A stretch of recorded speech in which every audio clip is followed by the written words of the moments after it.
Last night, Coors Field lived up to its reputation as the Rockies looked like the Blake Street Bombers with the heart of their order doing most of the damage to take Game 2 of the series. Today, it's up to Matt Cain to be the stopper and get San Francisco back on track. It's the final game of the series, and it's all coming up next.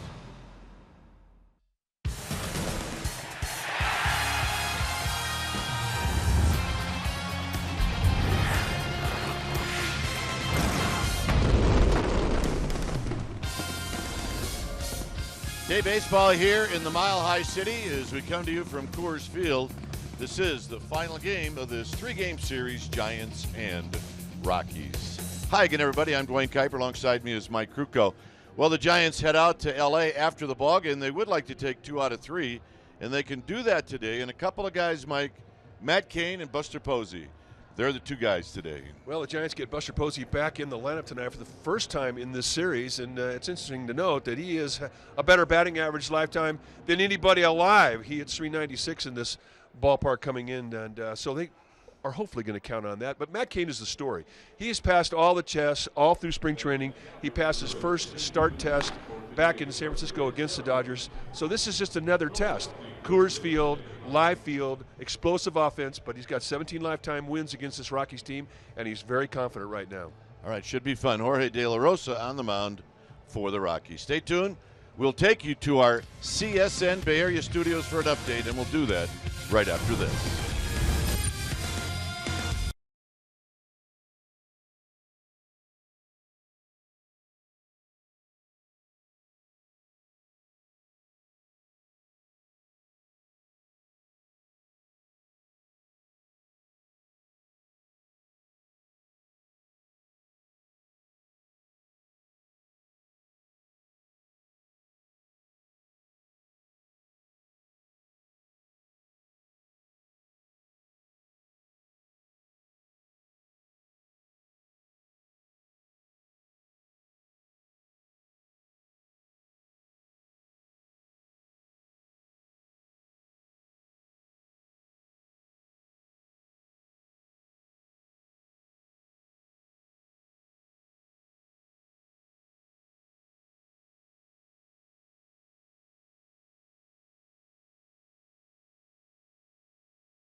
Giants baseball on CSN Bay Area is brought to you by Jack in the Box. Taste the Baconlicious Sourdough Bacon Ranch Combo only at Jack in the Box. And by Toyota, the full-line automaker with the longest-lasting vehicles in America. Toyota, let's go places. Very nice, comfortable day here in Denver to wrap up this series. Our game time weather is presented by the Santa Cruz Beach Boardwalk. The boardwalk is, well, it's open. Visit beachboardwalk.com for park hours. 72 degrees here in Denver. You see the winds at 10 miles per hour. Humidity is low, and it's partly cloudy. Let's take a look at the Giants lineup against De La Rosa. It'll be Span, Pagan, and welcome back Buster Posey. You see his numbers at Coors Field. Very good. Pence, Belt, and Duffy. Crawford will hit in the 7th slot. Kane 8th, and Tomlinson 9th. On the hill today for these Colorado Rockies will be the left-handed veteran Jorge De La Rosa, 6'1", 215-pound left-hander, is 35 years of age. He's in his 12th year at the big league level. When you take your at-bats against him, you're going to see a very deliberate style. He's one of the slowest workers in the game. But he's got a fastball that'll go low 90s. He has a curveball, slider, changeup, split. He'll throw everything at you. And when he's on, I mean, he can be very, very nasty. I mean, lifetime against the Giants, he's got 10 wins. Let's take a look at the defense playing behind De La Rosa for the Rockies today. Starting in the outfield from left to right, it'll be Paulson, Parra, and Gonzalez. Good arms and center in right. Story and Arenado on the left side. LeMahieu and Reynolds on the right side. Tony Walters will get the assignment, and he will be in the squad today, putting down the signs.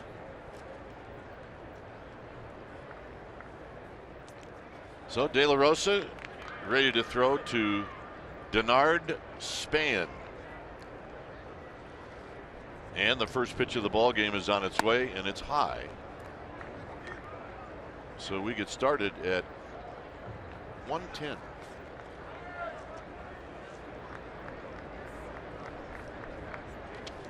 Span is 2 for 8 in this series. And he takes low. He's 3 for 7 lifetime against De La Rosa.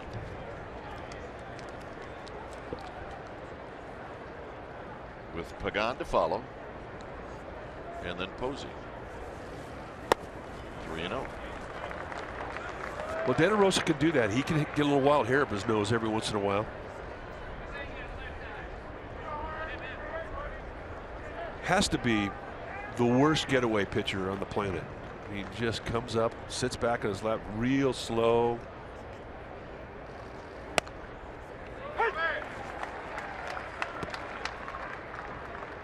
It's kind of the first thing we look for, right?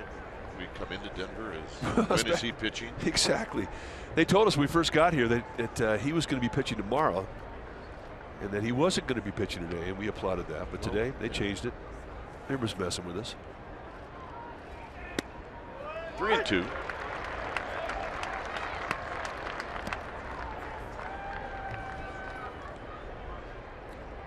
So 3-0 to 3-2.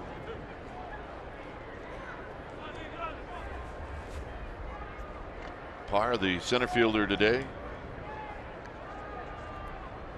De La Rosa taking his time.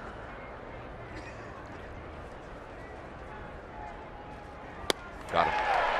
A nice comeback and a 3-2 slider for the payoff. Time now for our Nissan keys to the game. And number 1, keep Kane rolling. He is really throwing the ball well, and this is a test. I mean, you come into Coors Field. I mean, you can't fake Coors Field. You better be able to pitch, and you better be in command of your stuff. So we'll watch him closely. And how about a happy flight? That's right. Angel Pagan is red hot right now. He was the guy that made up the happy flight, and this is getaway day. Those are our Nissan keys to the game. 4 hits in the series for Pagan. 3 on Tuesday, a hit last night.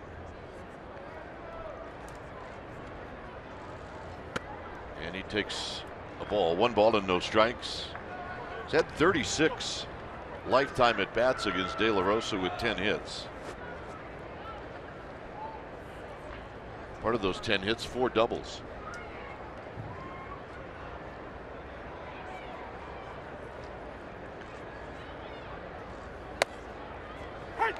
Pretty good strike zone today for the pitchers. Carlos Torres, the plate umpire, he's got a good zone, but you'll see a lot of high strikes.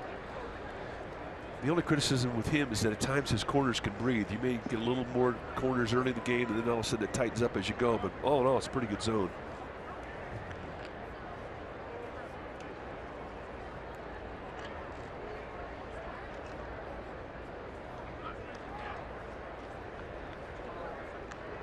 And the 1-1 to Pagan. Pagan fouls it out of play. It's 1-2.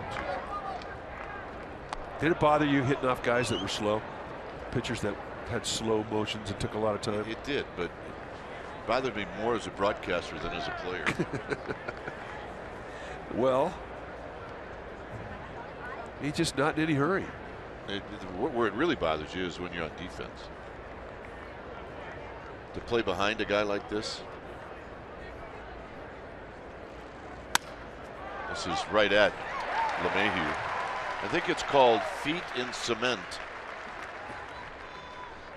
Well, the one thing that he really fought early in his career was gliding. So the way he deals with it is to go back, actually stop as he lifts his right leg up, load up that back leg, which gives him a little bit of time for his body to sort of get gathered, and then start home. Nice high position with his hand. And once he developed this type of a motion, he gained command of the strike zone. He's always a guy who had great stuff, but was wild. And that allowed him to tame his stuff, and he's had a nice career. Here's Buster Posey, his first at bat here in Denver. And he's out in front, no balls and 1 strike.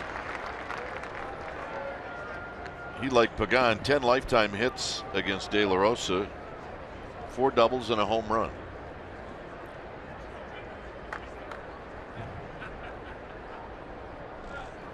And he shoots it foul. As De La Rosa comes back with a fastball, it's a quick 0-2.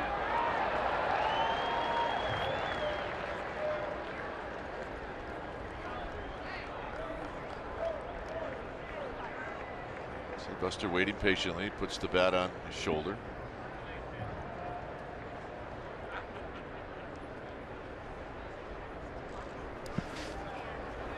Blocked by Walters. It's 1 ball and 2 strikes. But it really has become part of a style, De La Rosa. I mean, most guys pretty much get it and go guys, and I think for the most part, big league pitchers work a pretty quick pace, and you do it for a lot of reasons. One, you keep your defense behind you interested and on their toes. And that'll do it. 2 strikeouts for De La Rosa. Matt Cain's coming out. Rockies are coming up.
Giants go down in order in the top of the first inning.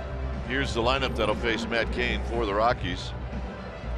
It'll be LeMahieu, Story, and Gonzalez.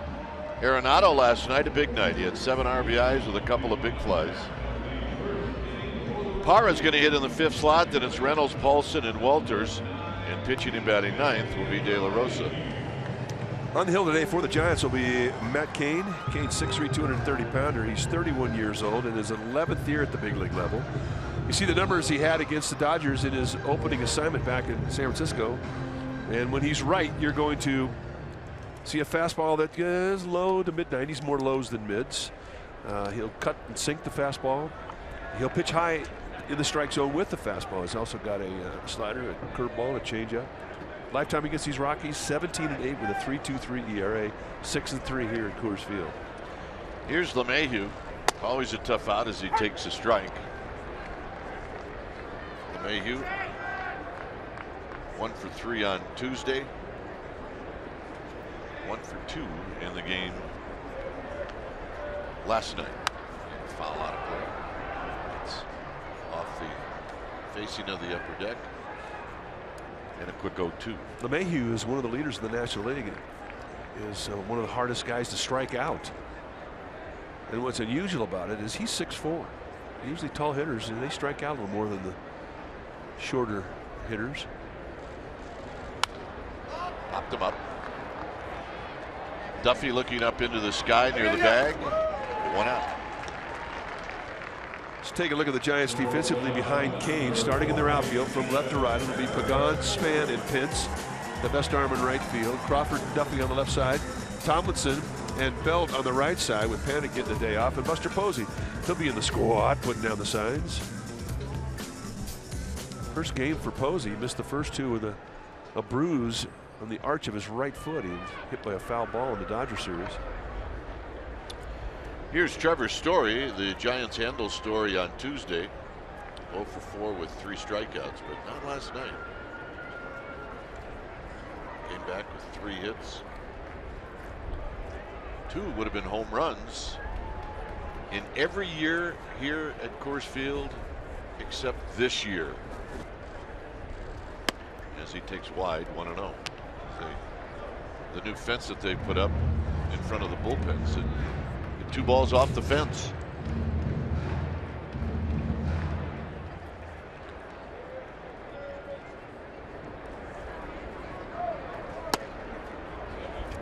Well, if that was Jeff Kidd and they put a new fence and it cost him 2 home runs, he'd have sawed it down last night. He'd have sawed the part where those balls hit, that's for sure. And there's the new fence, but hey, 2 home runs became 2 triples. It works. Kane comes back with a strike. It's 2 balls and 1 strike. And down the left field line, right by the foul line, they've extended it. Yeah, I think that is that's laughable. That's just because they had leftover wire and stuff. Foul back. It's 2-2. These are the 2 that didn't make it out, but would have.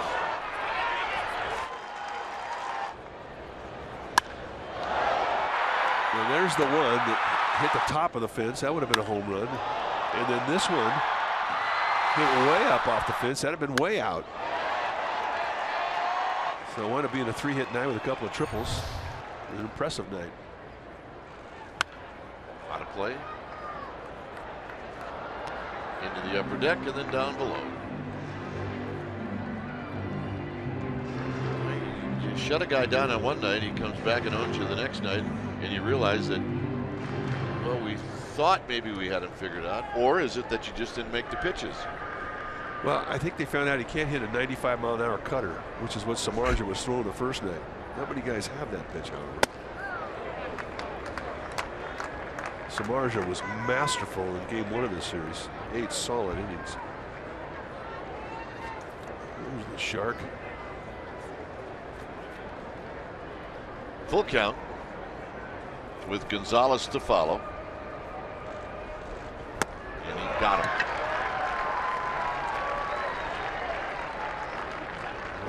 Here's Gonzalez.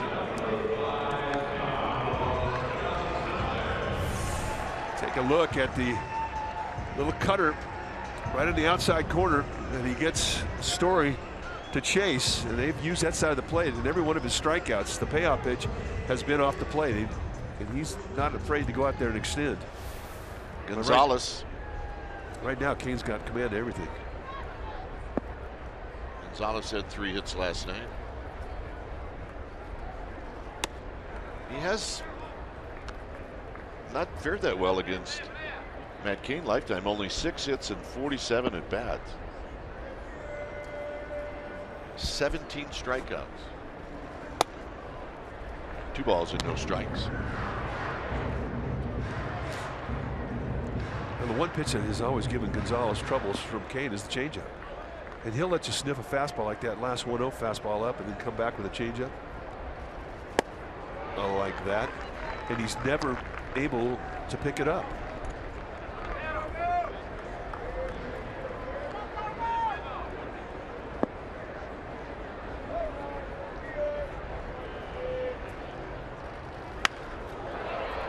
Little pop-up into shallow center field, and it's going to be Tomlinson who puts it away.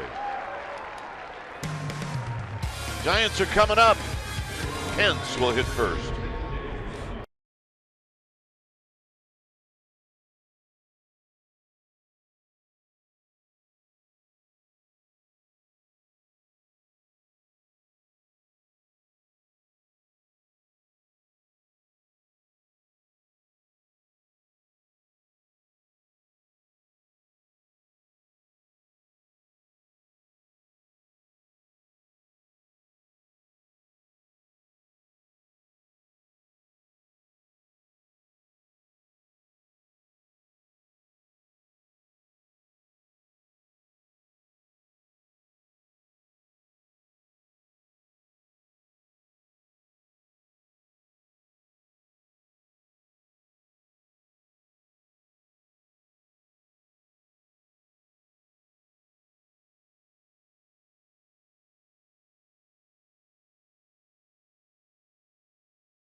And get this item. Not that one. Not that one. That one. That's right. The Miami Marlins coming to AT&T Park the weekend of April 22nd through the 24th. And on Saturday the 23rd, we honor Matt Duffy with his first Major League bobblehead. The first 40,000 fans will receive one courtesy of PG&E. So go to sfgiants.com/tickets and check it out.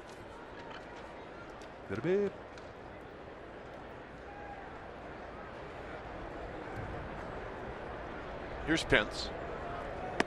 And Pence takes low.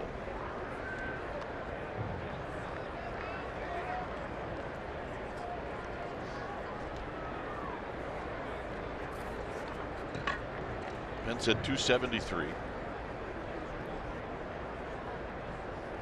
And he cues one. De La Rosa is going to tag Pence, but then he dropped it, and Pence is aboard. You never know what's going to happen once it gets into that big glove. Well, and Pence is going to put some heat on you, so you only get one shot at it. And really, you know, try to go with his glove and put the tag on when he probably had time to go down with two hands and make a throw. So it's going to be an error on De La Rosa. The Giants get a leadoff runner.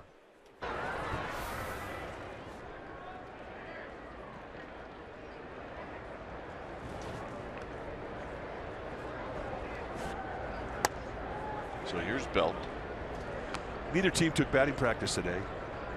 We do know that daytime here at Coors Field is it's alive, and there's just a trickling of wind, if any, right now. Although they said that we should get some wind a little bit later on in the day. Now the Giants are getting out of town in time. I'm saying a pretty good storm is coming in. Expecting a lot of snow in the mountains and maybe some here in the city as well. But the Rockies are leaving town too, so as far as baseball is concerned, it doesn't really matter.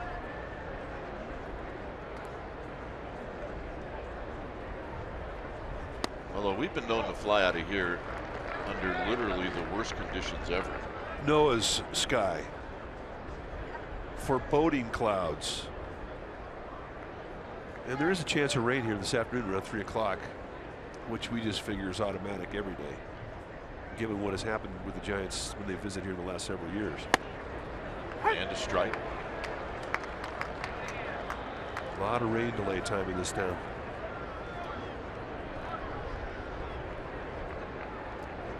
But still, the weather here has just been gorgeous. Beautiful time of the year for Colorado. And just like that, a double play.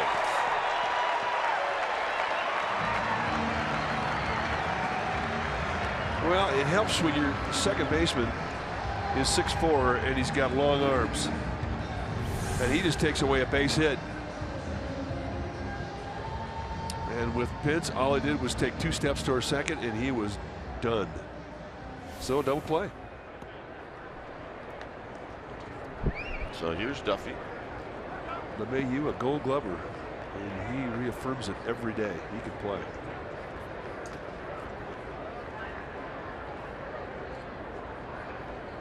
Breaking ball.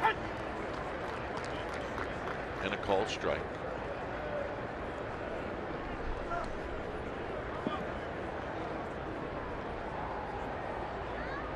Duffy hitting a .194. It's the hardest 194 we've ever seen. He's not a guy that handles it very well when he looks up at the scoreboard. It really big numbers. Sees Duffy 194. 1 and 2. Well, when any hitter starts to press, he goes out of the strike zone, and that's one thing you'll watch for if you're Bam Bam Euland's the Giants hitting instructor. What's he swinging at? And that last pitch in the dirt, yeah, that's not a good sign. In tight, 2 and 2. But the frustration for him is that he's really been hitting the ball hard, especially the opposite way. DJ LeMahieu has not been his friend in this series. Rockies second baseman.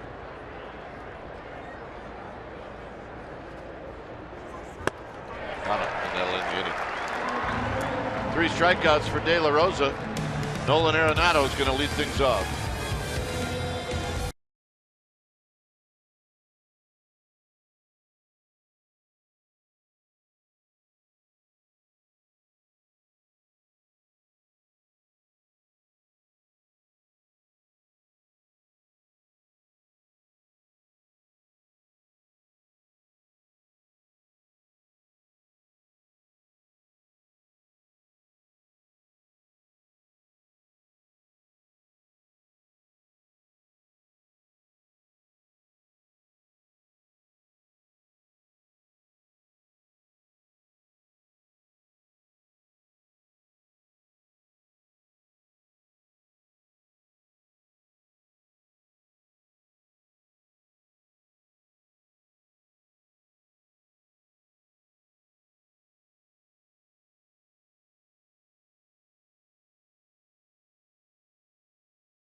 Area is brought to you by AAA. Get a free Giants all-season blanket. Restrictions apply. Go to AAA.com/Giants or to a AAA branch for details. See nice puffy clouds here in Denver. It's no score as Arenado steps up. And Arenado looks at a curveball. That's part of Matt Cain's repertoire since he got a big league uniform on.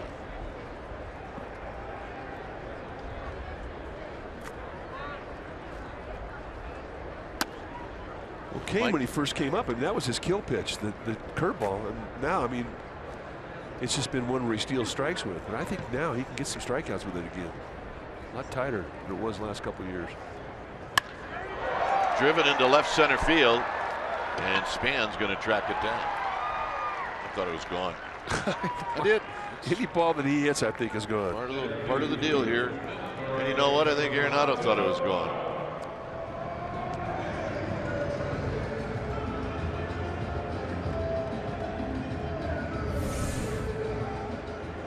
Well, it had the sound. You see the reaction?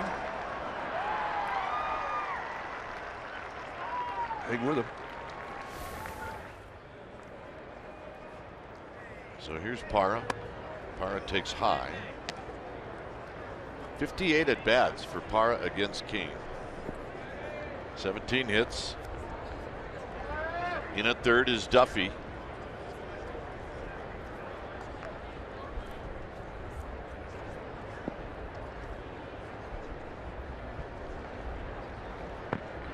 On deck is Mark Reynolds.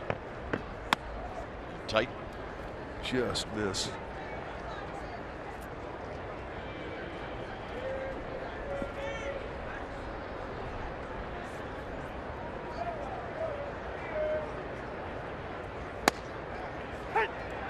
There's the high strike that you'll see from Carlos Torres. But he's consistent with him. He sets that zone first inning, and when we've seen him in the past, it pretty much stays that way the whole game. That's all you can ask for. Foul down the left field line and out of play. Had a game in Philadelphia today. Vince Velasquez, who came over from Houston, threw a shutout against the Padres and struck out 16. He's 23 years old. How many pitches? 105? Well, it was like 113. Got him. See, Cain needs 14 more to tie that kid. Now let's take a look at the payoff pitch. And a nice tight little slider just falling off the plate inside. He gets power to swing over the top of. 16 strikeouts. You know how hard that is to do? I never did it. With pitch counts and everything else? Oh, it's impossible with pitch counts. That's a tough getaway game right there if you're the Padres. Here's Reynolds. Reynolds has been known to hit the ball a long way, but he's also been known to strike out a little bit too. The Padres, they go home. Swing. Padres went into Philadelphia and got swept. See the numbers for Reynolds against Cain. Couple of home runs, 3 doubles. Reynolds had some years with the Diamondbacks. That's why the number of at-bats that Reynolds has had against Cain.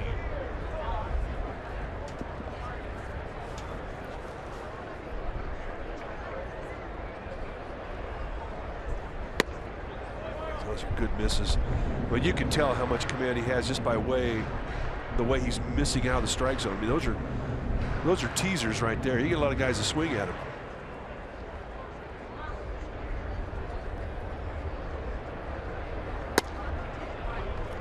So he goes to 3-2. He's just pitching reputation right there. He knows Reynolds will chase. 2 times he went out there with teasers off the plate away, and 2 times he took them. So from Reynolds' perspective, pretty good takes.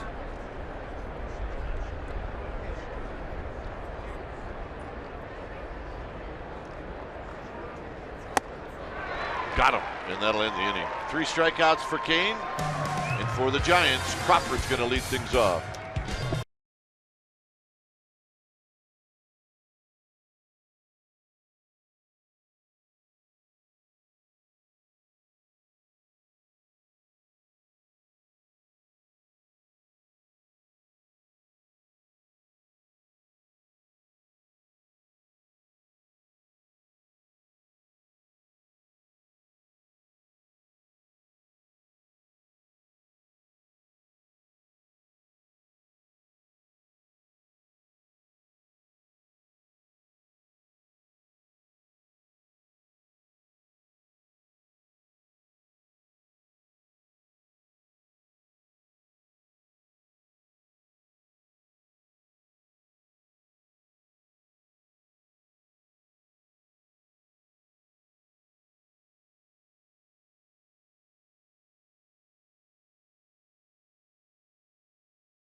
Our Geico quote, this comes from Warriors coach Steve Kerr on getting 73 wins last night. More than anything, I'm proud of our guys for laying it out there all season long, for putting themselves out there and trying to achieve something that's never been done before. But more importantly, it is something that is truly great. Congratulations, Warriors. You thrilled us all. That is our Geico quote. Well, why not the Giants 117? It sounds okay to me. Lofty goals. Crawford takes a strike. Yeah, it was fun watching the Warriors really take the game over early and then watch to see how the personal stuff was going to end up.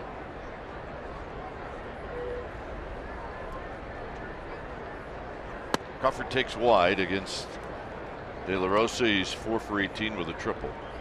It really was one of the coolest things we've ever experienced, watching this team the whole year. So we wish them well as they head into the next phase, the playoffs. Saturday, 12:30. 1-1 pitch. Inside corner, a 1-2.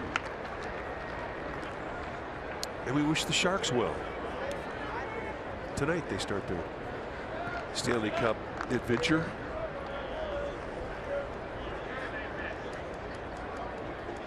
Kane to follow. Crawford got him. D-backs will be at AT&T Park for 4 games starting on April 18th. Monday, Tuesday, and Wednesday are all night games at 7:15. The Thursday game is day baseball, a 12:45 start. D-backs, Giants, sfgiants.com/tickets. Here's Kane.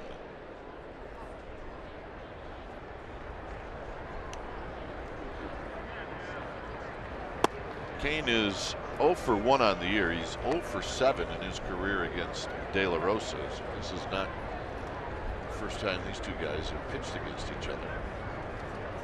He can hit. There was a time where he was the best hitting pitcher the Giants had. And then Bumgarner showed up. Although he's going to get challenged this year from Jeff Samardzija. Samardzija can hit.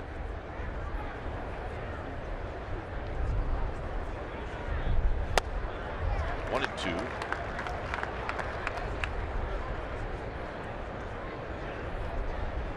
Neither pitcher has given up a hit in this ballgame. And they both have shown a command of all their pitches. Sounds like Matt Cain's last start. Cain out swinging.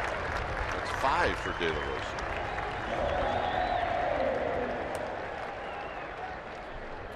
Here's Tomlinson. Well, De La Rosa, I mean, he's got off to a really rocky start. In 8 2/3 innings, he's given up 15 hits and 7 walks, but he's still in those 8 innings has struck out 11. So the stuff's there. He just keeps a little wild with it. Hasn't been the case today. Tomlinson shows bunt and takes low and in. Pinch hitter last night and struck out.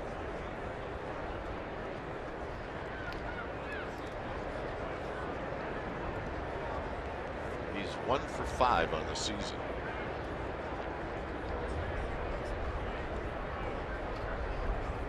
On the ground towards the hole, but Arenado cuts it off. And that'll end the inning. It'll be Ben Paulson to face Kane when we come back.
Two stories that happened. 2010, September 26th at Coors Field. Matt Cain took a no-hitter into the 8th inning. Jay Payton broke it up with a 1-out base hit in the 8th. Cain complete game, 3 hits, 2 earned runs, a walk, 8 strikeouts. Giants won that ball game 4-2. They needed to win that game. Remember, they were neck and neck with the Padres at that point. There's a pitch high to Paulson. Came down to the last game of the season against the Padres. And gone but not forgotten, Jonathan Sanchez picked up the win. Well, he's a hero with his arm. He was a hero with the bat.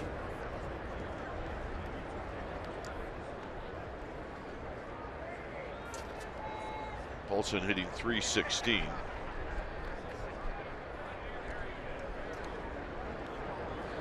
And Cain's pitch is high with Tony Walters on deck.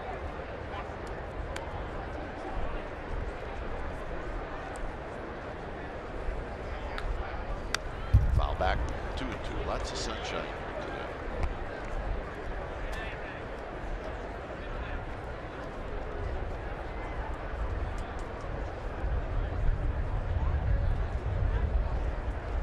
Beautiful. Ideal for baseball. Full count. A lot of day games today. Is it 1, 2, 3, 5? One already a final. Swing and a miss. Well, Stanley Cup playoffs game 1. Sharks taking on the Kings in Los Angeles tonight at 7:30 p.m. Pre-game live 7 p.m. You'll see it on CSN California.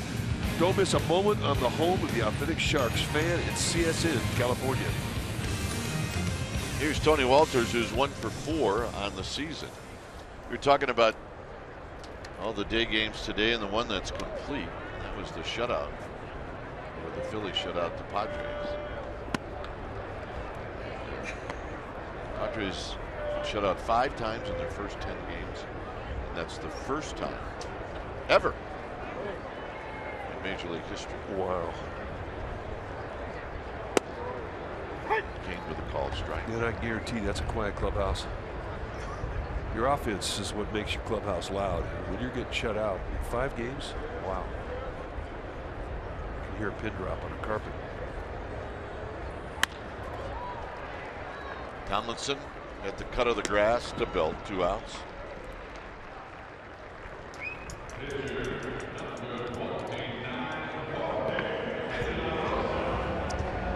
So, Matt Cain, your thoughts? Well, it's the same thought I've had ever since we saw him in Scottsdale. He's got command of his arm.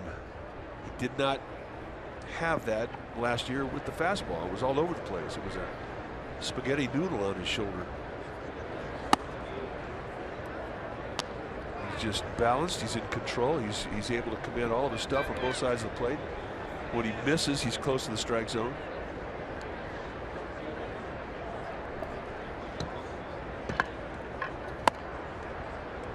De La Rosa's 1 for 3 on the season. You know, his velocity is the same velocity that we saw him have when he was a hero in all the World Series and all those playoff runs. And that is what the first hit of the ball game looks like. And wouldn't you know it'd be a pitcher who gets it. Just a little dead bird. And in this ballpark, you're so susceptible to these type of hits because of how big the area is. Outfielders play back a little bit. They're exposed in front of it, and that one will put Matt Cain in the stretch for the first time. So here's LeMahieu, who popped out to Duffy to open up the bottom of the first inning.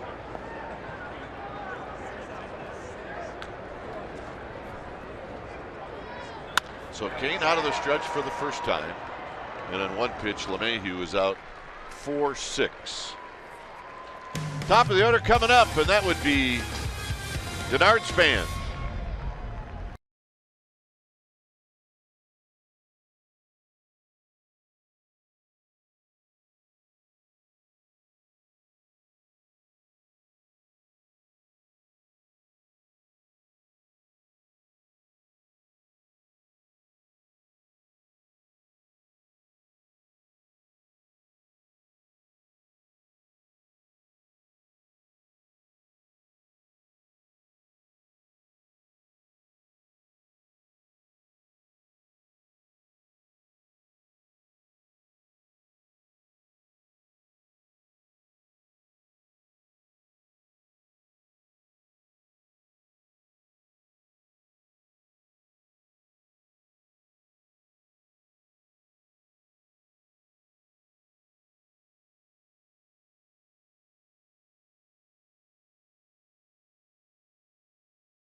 is brought to you by Wendy's. Choose a junior bacon cheeseburger or crispy chicken BLT in Wendy's 4 for $4 meal at participating Wendy's for limited time.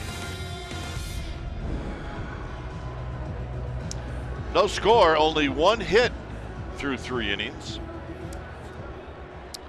And the pitcher, Jorge De La Rosa's got that hit. And for the Giants, it'll be Span, Pagan, and Posey. So this will be the second time around for these Giants hitters against a guy that struck out 5 through the first 9 outs. Right, 9 up, 9 down, 5 punch outs. It'll be interesting to see how they make adjustments based on what they saw with that first at bat. It's one of the strengths of this lineup.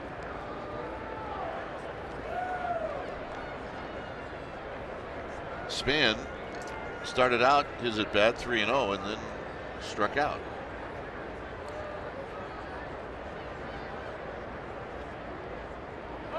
And he takes wide as he shortens up to bunt. 1 ball and no strikes.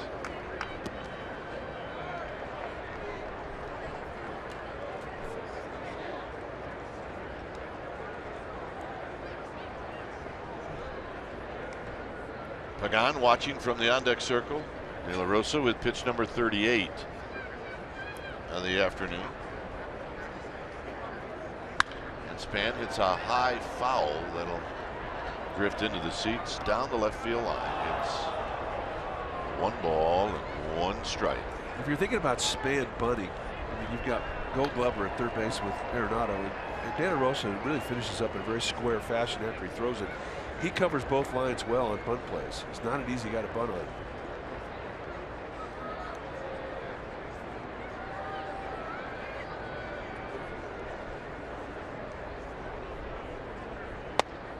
Down and into Span, 2 balls and a strike.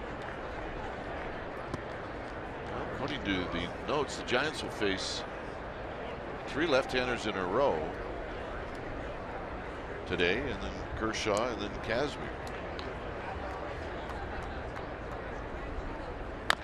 Tap foul, 2-2.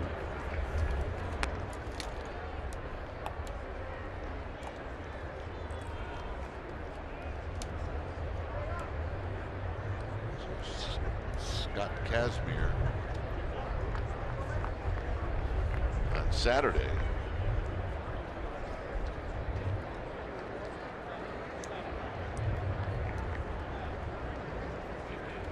De La Rosa taking a long time.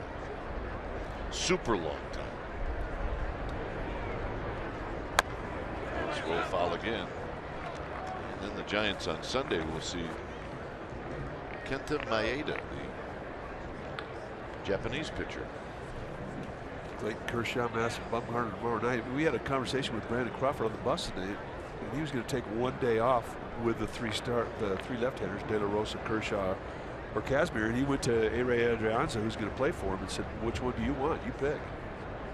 He says, "I want to play against Kershaw." Little flip job into center field, and that's going to fall. So the bloops are even at 1. But this bloop comes in a leadoff situation with a base stealer with Span, as opposed to a 2-out bloop by a pitcher. But that's a thing of beauty. Not a lot of lower body. Just protect the strike zone, throw the head, and get yourself a big league knock. So Pagan will step up. Well, Adrianza to finish your point. Hit a home run for Kershaw. Yes, he did. Now, Bruce Bochy may change all that, but I'm thinking that Kershaw is going to see Adrianza and not Crawford tomorrow night. Pagan hit a soft line drive to LeMahieu. He's 0 for 1. And out of the stretch for the second time, and the pitch is low. 1 ball and no strikes. Crawford said, I really don't care, but I didn't argue with him, which made us smile.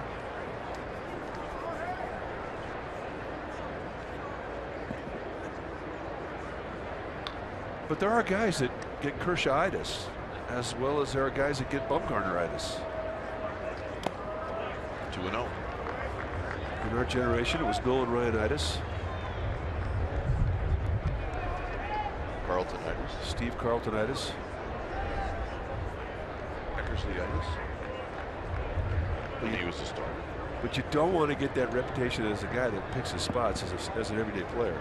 That's not good.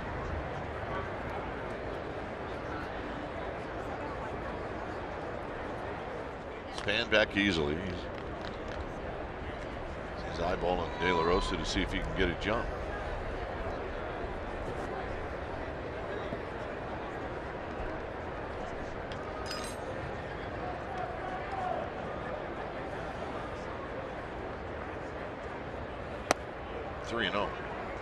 Get those low strikes, and you won't with Carlos Torres to play umpire. But to his credit, man, he set that zone in the first inning, and it has not wavered. It's been very steady.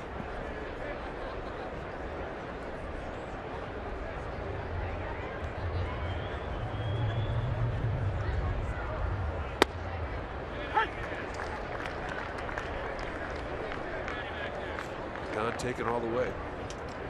You ought to get a pretty good pitch to hit here with Buster Posey on deck too. Definitely things you think about if you're De La Rosa out there on the hill.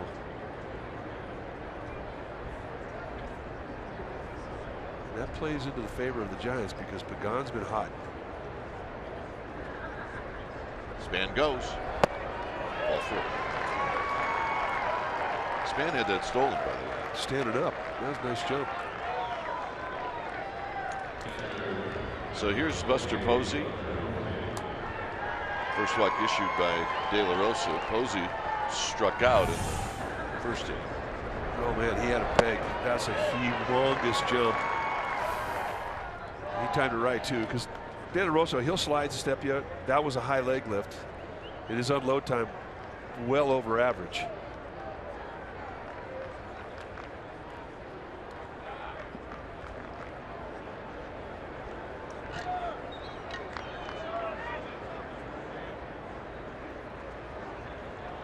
Here's Posey. Outside, 1 ball and no strikes. I'm thinking, Mike, that maybe by June, Span's going to have the Hunter Pence look. What do you think? Well, with the pants over the knees? Yes. Yeah, you might be right. It's getting close. There's the Hunter Pence look.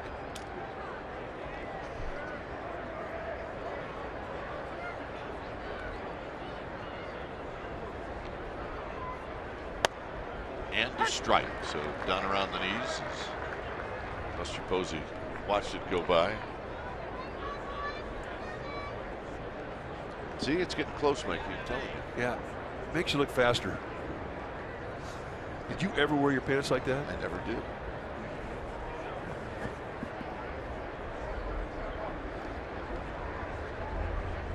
One ball and 1 strike. I did when I was playing golf. That's about it.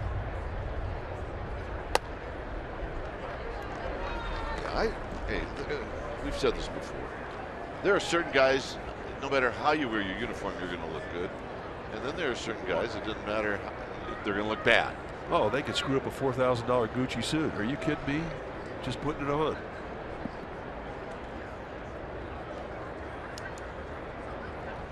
Two and one to Posey. Cued through the legs of De La Rosa, and everybody's going to be safe. Posey just hit an invisible ball. Well, that's what it looked like. We'll wait to see how they rule this. Well, you can't catch an invisible ball. I mean, this is the second time this has happened. I got it. Oh. I yelled at him. It was cued. Well, yeah, and I think he appreciates the heads up, but he can't even believe he didn't touch this thing. This doesn't even draw leather. Well, look how it worked its way away from his glove. Whoop. Yep. It's got to be an error. Second one. There goes his Gold Glove this year. So here's Pence. Pence reached on a De La Rosa error in the second.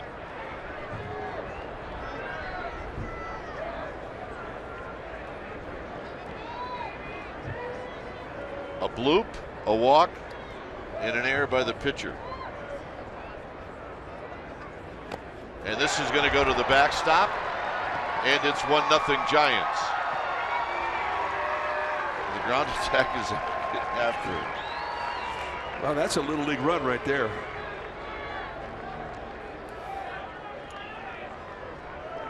And when the ball got by Walters, the Rockies catcher, he didn't know where it was. Oh, hit high off the screen. I mean, this is Scud-like.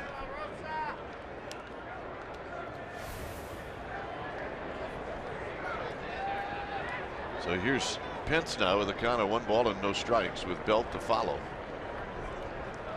Pagan at third, Posey at second. And this is wrapped on the ground to Arenado. And his throw is in time. Nice play. 1 out.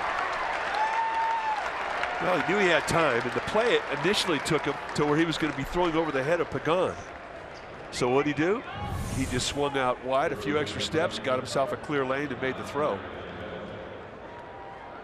Yeah, I think he likes throwing off of that right foot. He does it extremely well. And it turns out to be a frustrating at bat for Pence. Belt hit a line drive right at LeMahieu.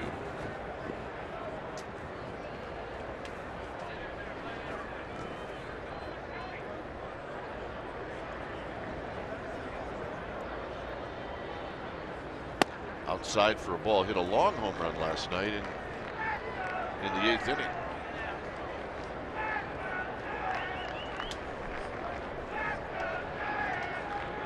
Duffy to follow, Pagan at third, Posey at second.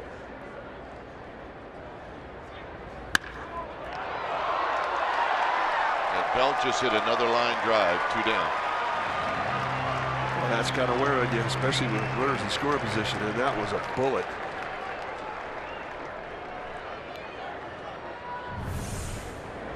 Reynolds, and watch how fast it gets on him. You just kind of hope you can get your hand up there high enough, catches a piece of it, pops it up, and makes the play. What you can do if you're Brandon Belt, but Duffy can help you out here. He struck out in the second.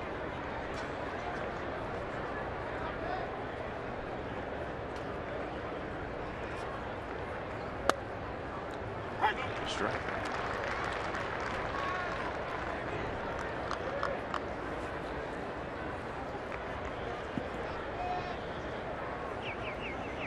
Crawford to follow.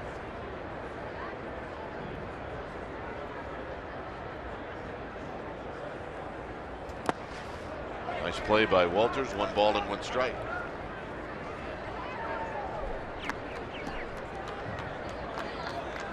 Funny game. Bloop, base hit, walk, air, wild pitch, and a ground ball and a bullet. De La Rosa trying to minimize the damage. 1 out away from doing it.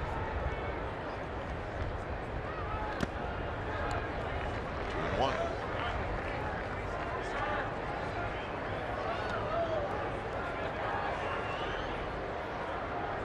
Tony Walters is earning his paycheck right now. And with first base open, it may be that De La Rosa is going to throw 2 more in the dirt.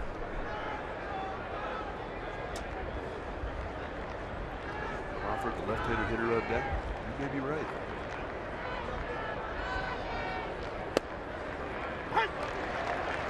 Takes out the knees with 91.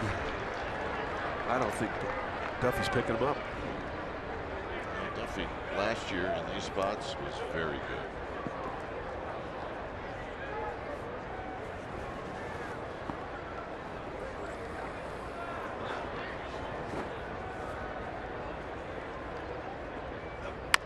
Tapped. Arenado on the bare hand, and that's going to end the inning. Giants on the board.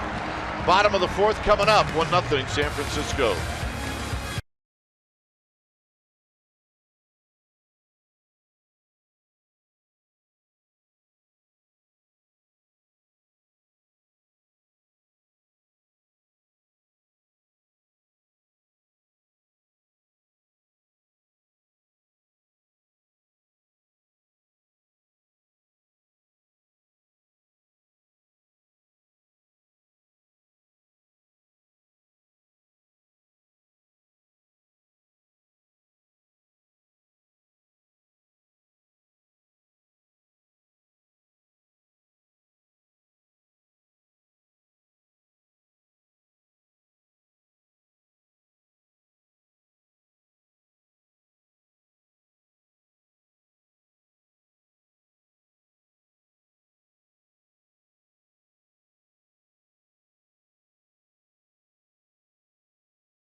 broadcast is presented by authority of the San Francisco Giants and may not be reproduced or retransmitted in any form, and the accounts and descriptions of this game may not be disseminated without the express written consent of San Francisco Baseball Associates, LLC.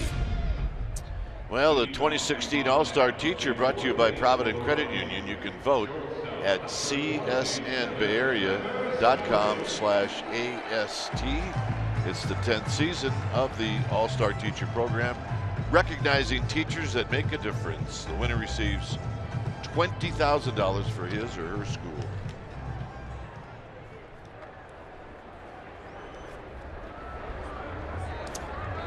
So here's Story. Story struck out in the first, and he takes a pitch inside just to keep him honest, and it's 1 ball and no strikes.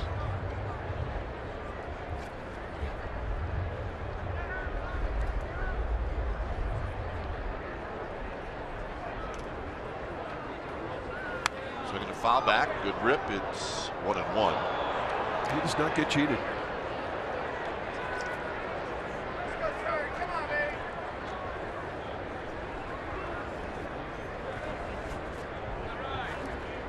And a very Story-like start to his season.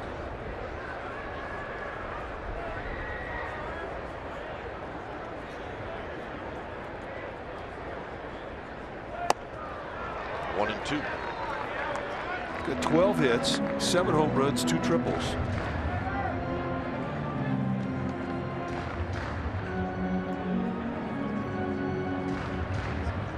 And last night, if that fence is not there, he's got 9 home runs. 9 big flies. Fitz took away 2.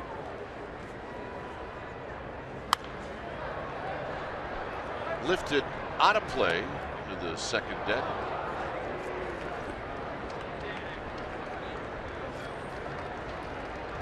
Man caught it and handed it to the little girl, and she's going to throw it. And very close. Don't do that. She's thinking about it, though. That's all he wanted was a high five, and he got it. That would have been 2-2.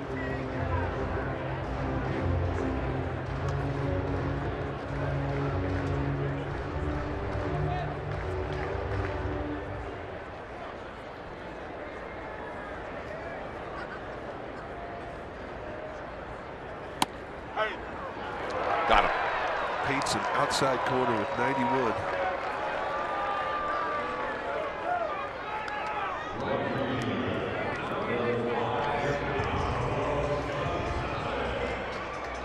So here's Gonzalez, who popped out in the first inning. Posey's sitting on that corner, and that ball right between the knees. Pitcher strike, but Kane has earned it. He's been around the plate all day, and that is definitely a pitcher strike, but a big out here to lead things off.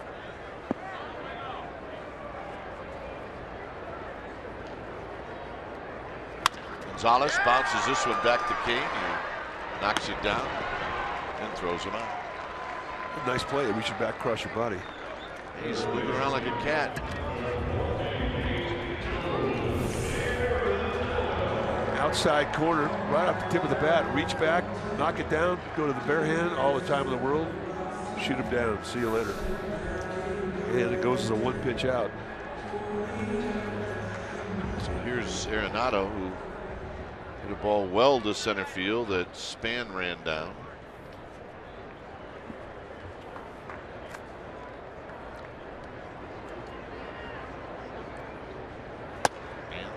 Ball belt high for a strike, and it's all in.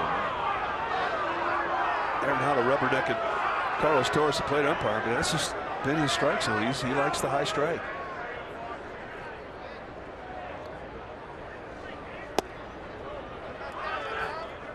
What we haven't seen are any knee-high strikes to speak of, especially in payoff situation. 2 strike counts.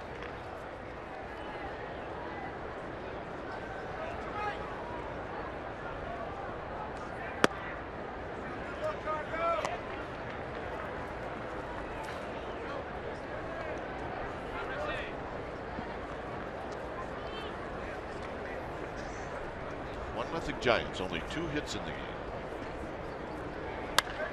Popped up. Span will wait. side retired. Crawford, Kane, Tomlinson coming up.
Fourth, the first 7,500 kids 14 and under, they're going to receive a Joe Panic backpack presented by C's Candies. So get your tickets, sfgiants.com/tickets. April 24th, it's a Sunday. Here's Crawford. Crawford struck out on the third.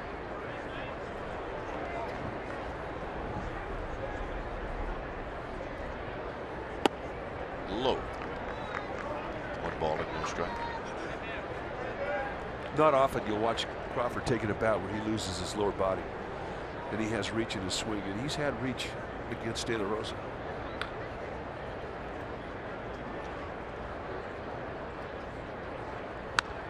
Good swing and a foul back. Overshift is on for Crawford.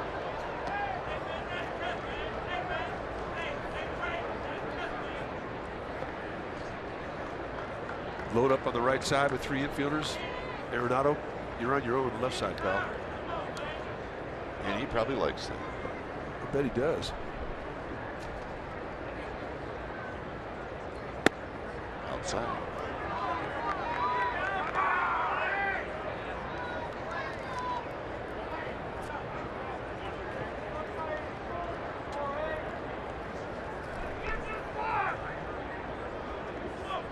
One pitch to Crawford.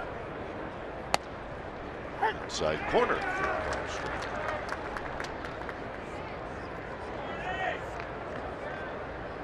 Kane to follow, and then Tomlinson.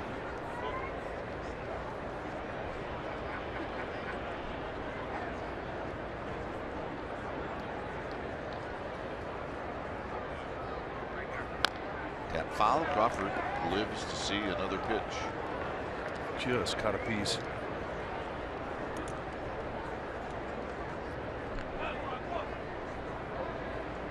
Commonplace to see the infield play a hitter to pull and an outfield to play the hitter to go the other way, which is kind of how they're setting it up against Crawford. Got him again.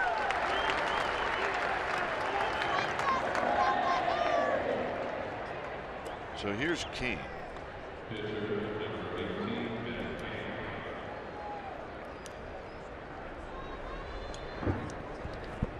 And Kane struck out in the third.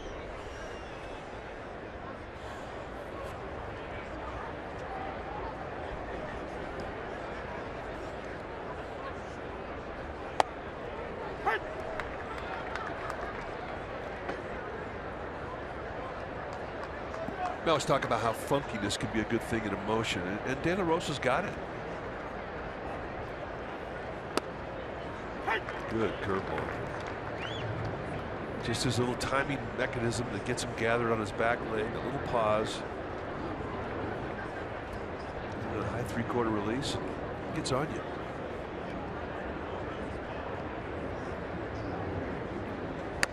Kane strikes out.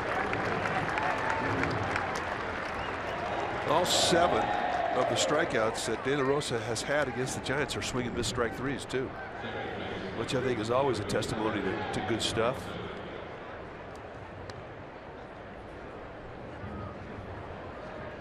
Tomlinson bounced out to Arenado.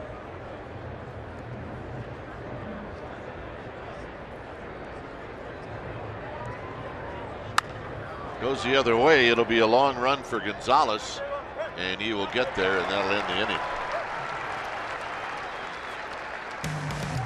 Gerardo Parra's going to lead things off. It's 1-0 Giants.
Los Angeles, where tomorrow night you'll be able to see this ball game against the Dodgers at 7 p.m. on NBC Bay Area.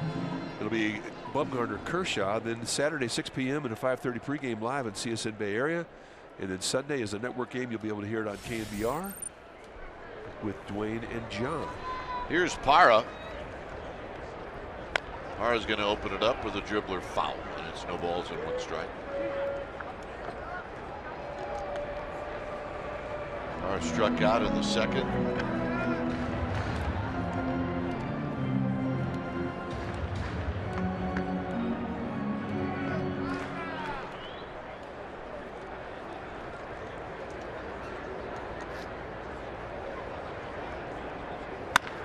Drive to right and gone.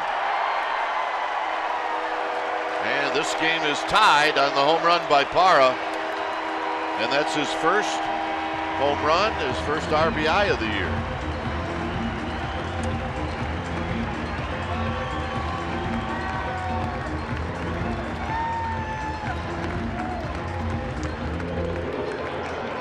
Right field has always been the live side of this field.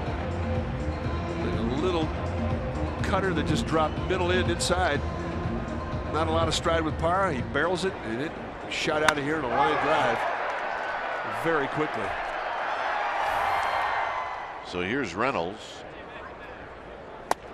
Reynolds trying to do the same thing, and it's no balls and 1 strike.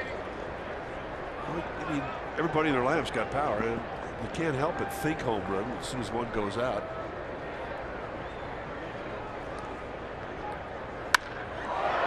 Span's on the move. He's not going to get there, and this one's off the top of the wall. And Reynolds has got a double.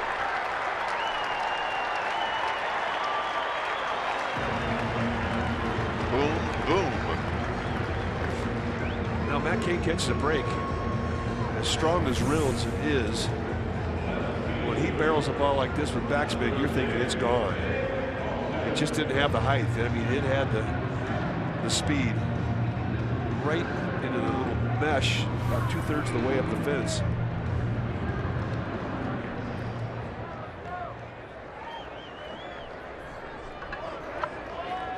And Paulson struck out in the 3rd inning. And it's no balls and 1 strike. Right back in that strike zone, get strike 1.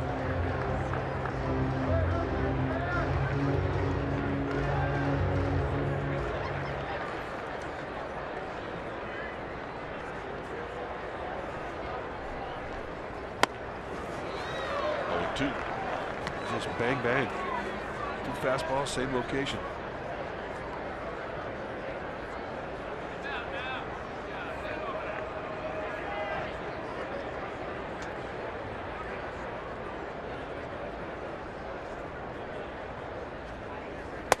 Next ball high, 1-2.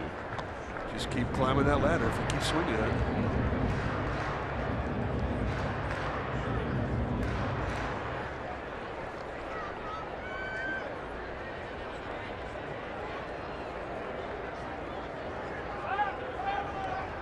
Crawford comes in behind Reynolds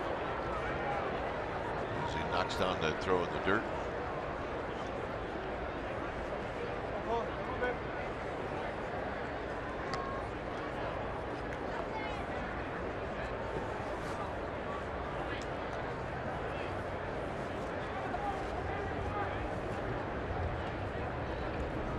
Tony Walters, the Rockies catcher, is on deck. It's 1-1 here in the 5th. Got him. Just fastball, fastball, fastball. And that's a rough trip back to the dugout. That's a no respect at bat right there.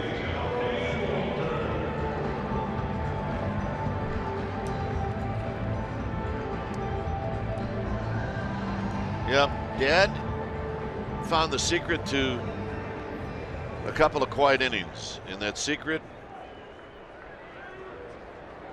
is popcorn for him and for his daughter. He's in a popcorn coma right now. That's the happiest guy in the stadium. Walters rolls this one to Belt, and Belt will get to it late. It's foul. I've been in that popcorn coma. I know. Your eyes don't blink. The only thing moving is your hand.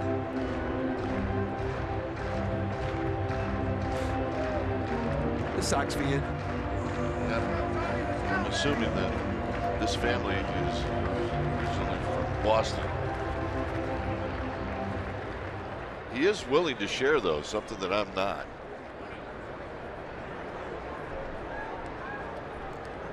Oh, and 1 to Walters. 0-2. Good hard cutter. That's been such a nice pitch for him today.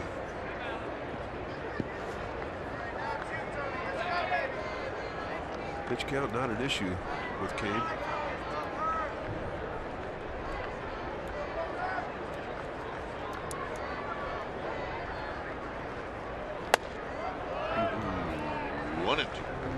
Not too far out of the strike zone. We've seen balls about that high called strikes. Gonna pitch it backwards, get to the 0-2 with some soft stuff and try and zip a guy across the letters with 91. It's always been a good weapon for Cain. Look out. 2-2.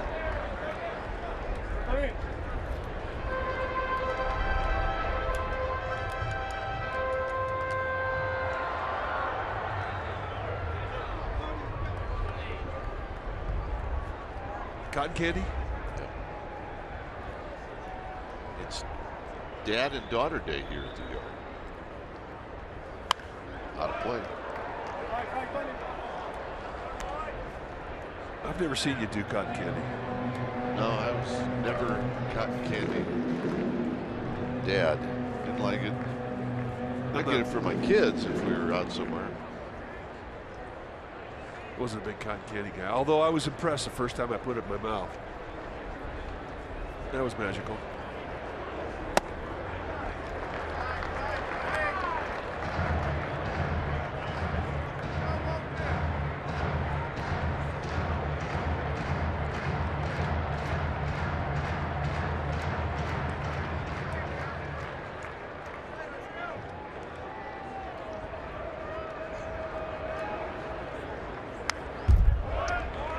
Walters just got a piece of that fastball. By the way, the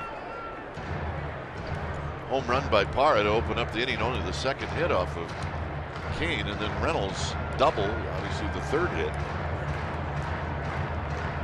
Now Kane got the strikeout with nobody out, runner at second that he was pitching for. And he'd love to get Walters here to be able to finish this inning off with De La Rosa, the pitcher, on deck. So it's set up for him.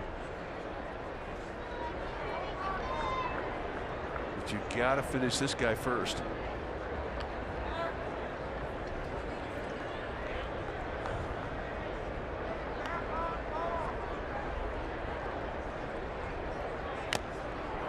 And again, just off the glove of Buster Posey.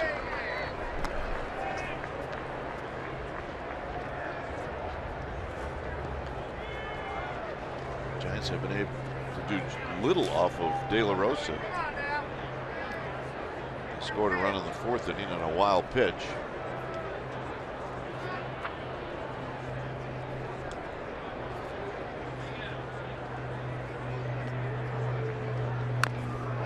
Foul. Although I will tell you this, a couple of added balls off the bat, a belt, have really helped De La Rosa. Yeah, it's not like he's not having hard balls hit off of him.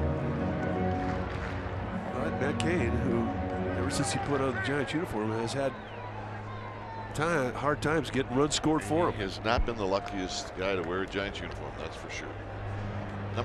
Pitch number 10 coming up here to Tony Walters. And he flips a little pop-up to left, and that's going to fall.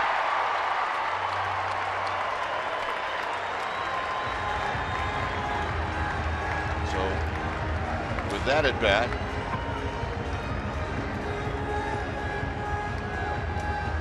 puts runners at first and third, and now De La Rosa is going to hit.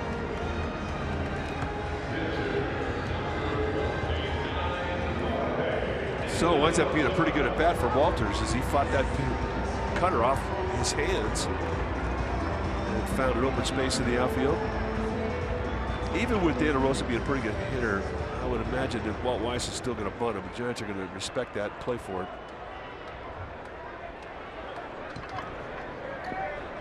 He dumped a single into center field in the third. So we'll see what De La Rosa does. He shows bunt.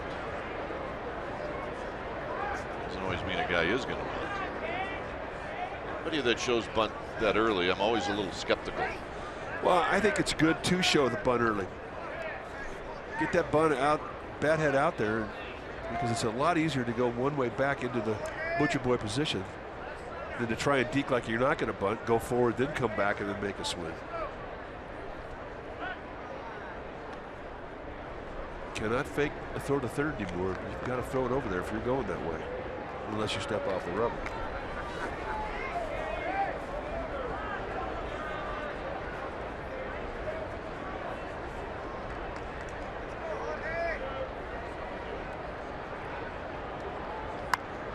And the bunt is foul and just off the tip of Duffy's glove. Good effort.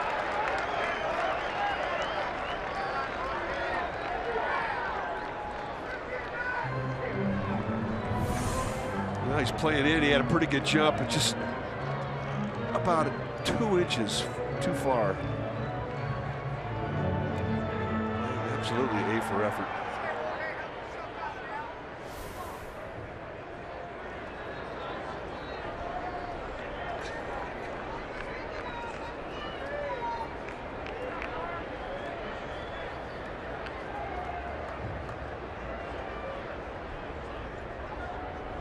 Runner goes, pitch out, throw down to second, not in time.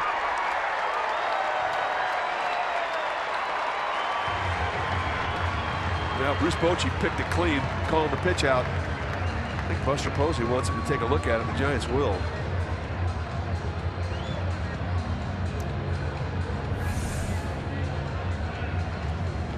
And a pretty big jump.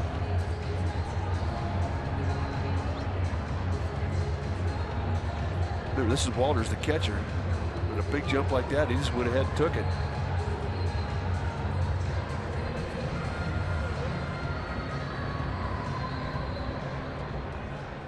One more look.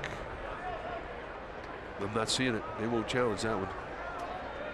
So now the Giants will play the infield in. It's a stolen base for Walters. So 2 balls and 1 strike. Kane will pitch for the strikeout. Get the right guy up there and try and get the strikeout.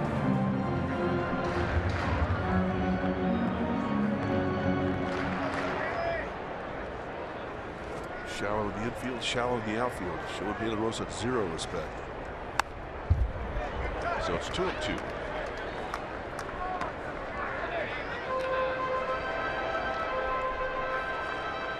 The home run by Parra to open up the inning tied the game. Double, strikeout, and then a bloop single for Walters. Stolen base, 2nd and 3rd with 1 out. Back again.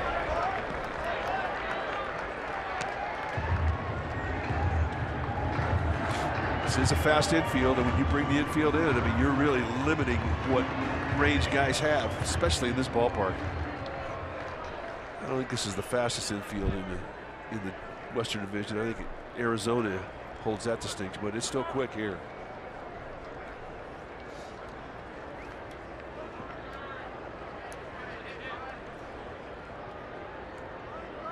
Two balls, 2 strikes. LeMahieu on deck. And this is going to hurt badly. 2 runs are going to score. It's 3-1. Badly.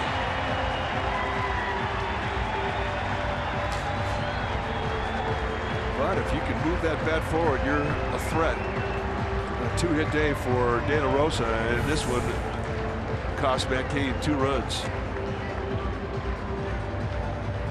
Just a broken bat bloop. And you have no defense against it, even with a drawn-in outfield.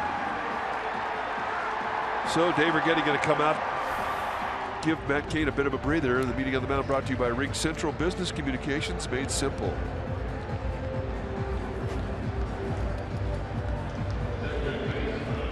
Two balls hit hard in the inning to not. All effective as LeMahieu will hit with De La Rosa at first.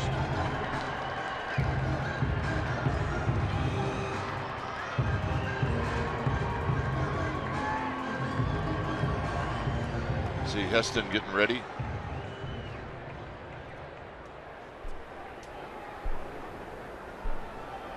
LeMahieu is popped out and bounced out. Kane wanted it, and it's 1-0. So did Buster Posey. When an inning's going against you, I mean, you want a little break with that strike zone, especially if you've had a call to strike earlier in the game, which I think was the case. And there you can see the pitch count. The next one will be 26 in this inning. Pitch count was not an issue at the start of this inning, and it is now.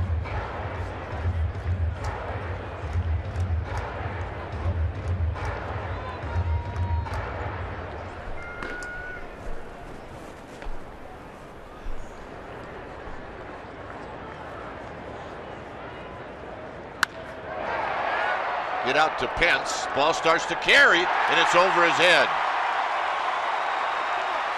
De La Rosa is motoring to third.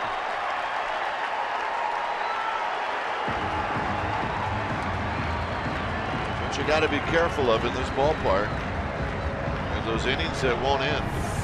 Well, and a line drive is the one that is so deceptive. I mean, I don't think there was 1 second that Pence thought he was going to get this ball initially, and then all of a sudden you get the drift in the carry, and it winds up being a ball that gets over his head. Now, the good news is that they didn't have any speed at first base with De La Rosa. He could only get to third, so they don't lose a run to it.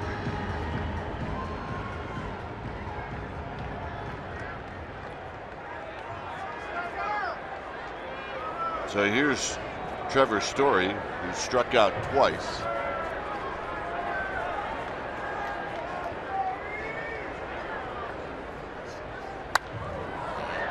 Balls and 1 strike on the foul out of play. Watch De La Rosa. I mean, he has none speed, and it's a good thing. Anybody else in that lineup would have been an easy score. Sets up a strikeout situation for Kane.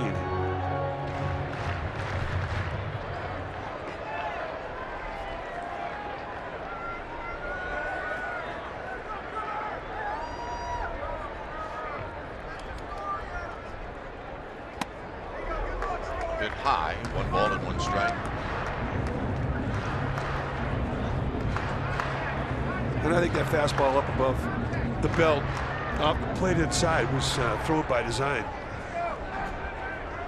to set up the outside corner, which is how they've gotten out with both payoff strikeout pitches.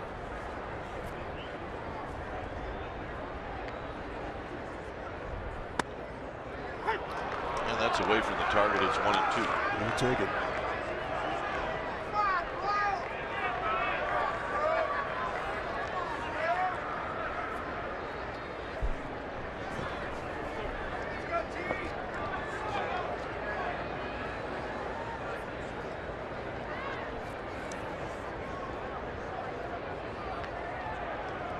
De La Rosa at third, LeMahieu at second, and the 1-2, and he got him.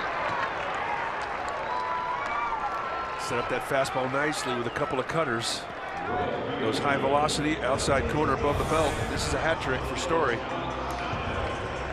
See ya. So that's 93, so that gives you an idea that it's still in there for Kane. Yeah, and you know, he uses it wisely. I mean, he set it up, and that's his reach back velocity, a 2-strike count, and he just zipped a good fastball hitter.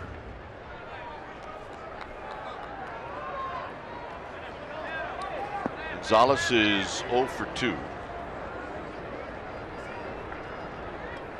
And he takes high, 1 ball and no strikes. Kane wants to get him out with the changeup. And again, I think he threw that fastball just to put a speed in the mind of Gonzalez.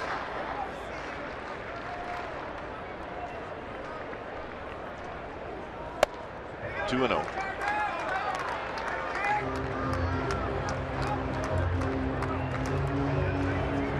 Left-handed hitting power hitter Gonzalez, open base, I don't know. They're not on deck. But he has the base there if he wants to use it. 3-0.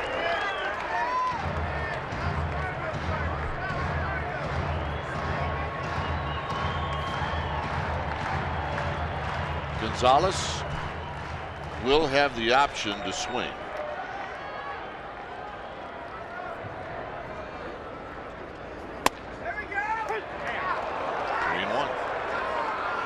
And look, if you're Gonzalez, you got to be happy that the umpire called it a strike.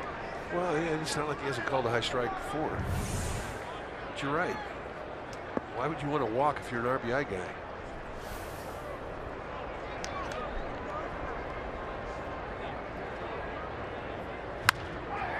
Three and 2.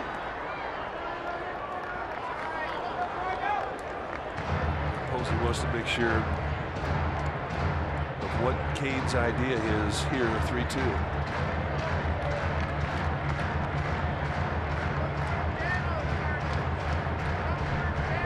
This becomes the biggest pitch in this game, down 3-1. Heston's ready.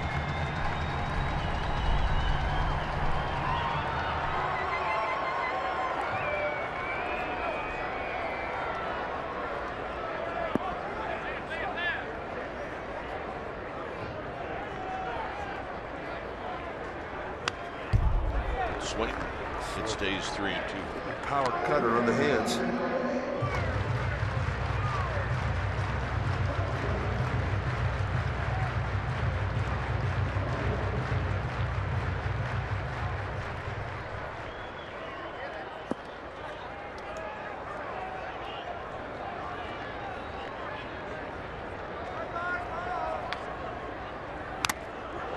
Ball off of Buster Posey. We'll do it again.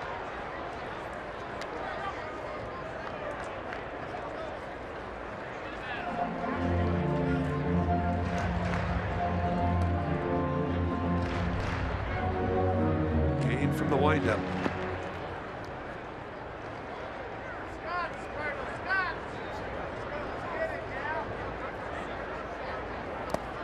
The walk.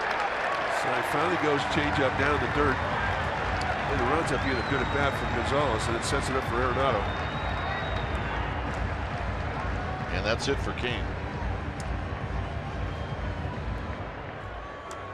When it's time for a change, think Speedy Oil Change and Auto Service.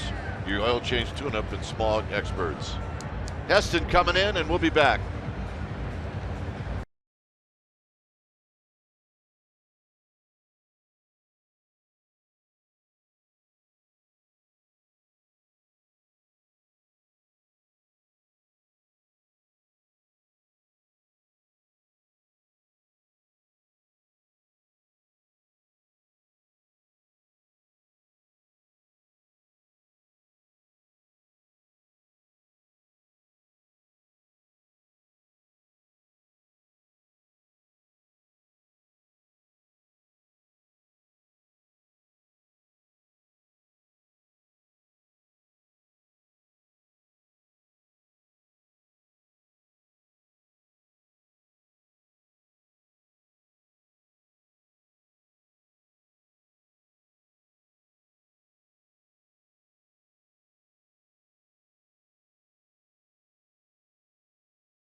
BayArea.com, and you can log on each week as insider Alex Pavlovich talks ball with players, coaches, special guests, and more. Giants Insider podcast with Alex Pavlovich on CSNBayArea.com, also available on iTunes.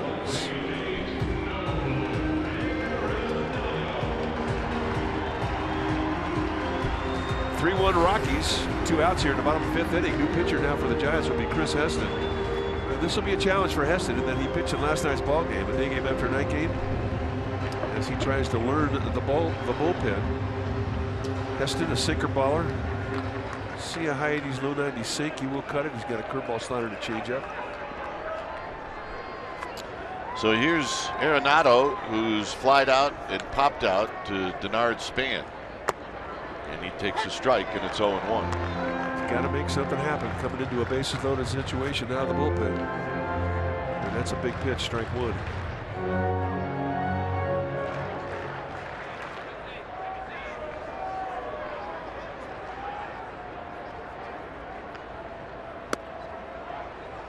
Tries to shave the outside corner and just missed. 1 ball and 1 strike.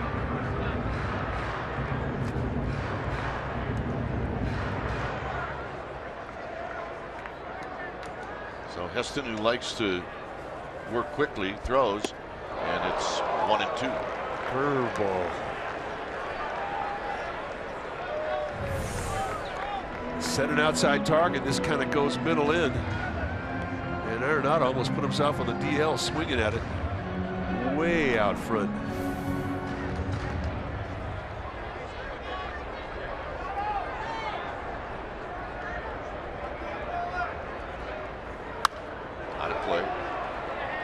Paints him with a nice 2-strike pitch in the outside corner.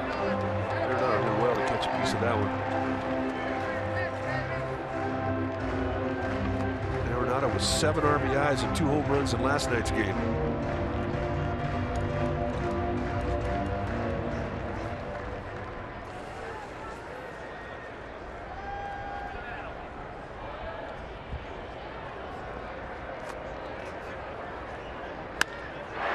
Hit well to left.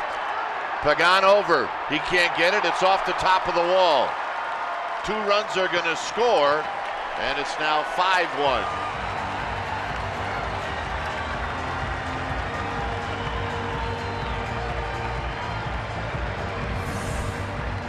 Back with another curveball and a 2-strike count. Really not a hanger. It's on the outside corner to knees. And Arenado really staying down nicely. It just gives you an idea of how much plate coverage he has as he backspins this thing off the wall, and he almost knocks it out of here.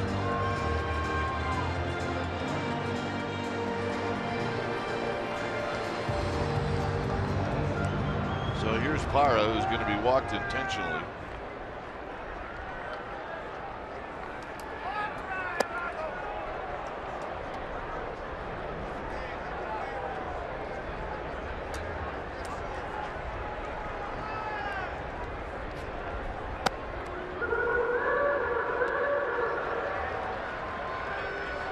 So Reynolds will be the hitter as Parra is going to take the walk.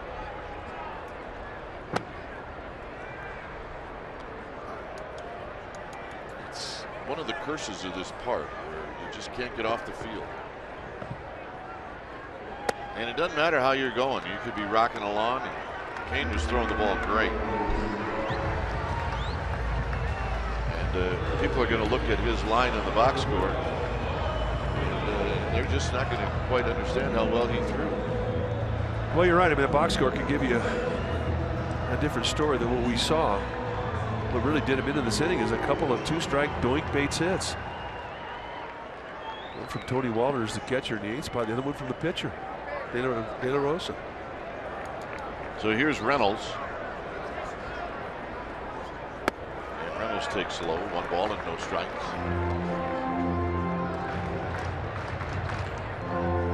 The Giants offense going to get challenged. They just need to get off the field now.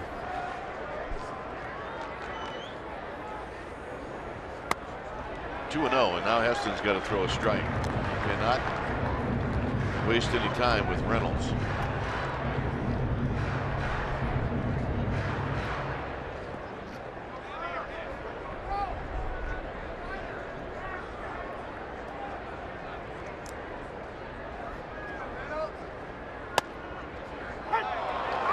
Tie strike, 2-1. I thought maybe Reynolds might be coming out of his shoes on that 2-0 pitch. Yeah, he was looking for something and he didn't get it.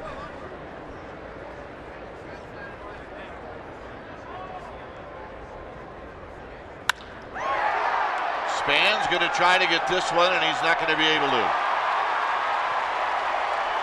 This is going to clear the bases. Is Reynolds doubles them all home.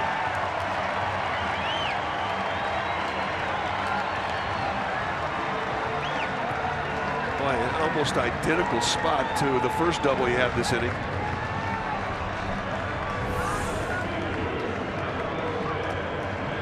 Two-1 fastball middle in, and backspins it just almost the same spot.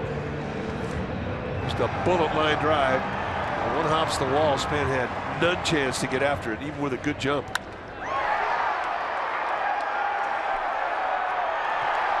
And here's Ben Paulson. It's 8-1.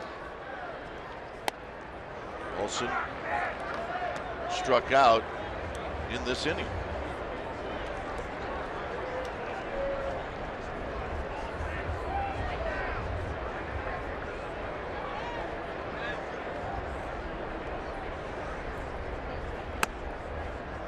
Pitch is in tight, 1 ball and 1 strike. You know, it's been a long time that we've been coming here since 1995, and early on, before they had the humidified balls, etc. You'd see these games all the time, but for the longest time, you didn't see. You may see one in a series, but last night, today, I mean, it feels like old-time Coors Field. It does. Balls that are hitting the air where outfielders just turn around and run.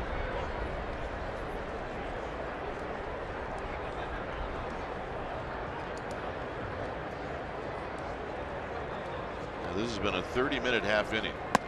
We're not done yet. It's 3-1.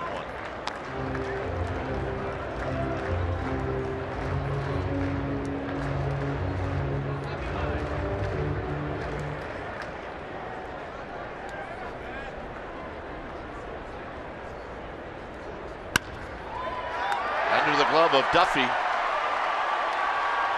Pagan's throw is going to be off of the back of Reynolds. He's going to score. And moving into second base is Paulson.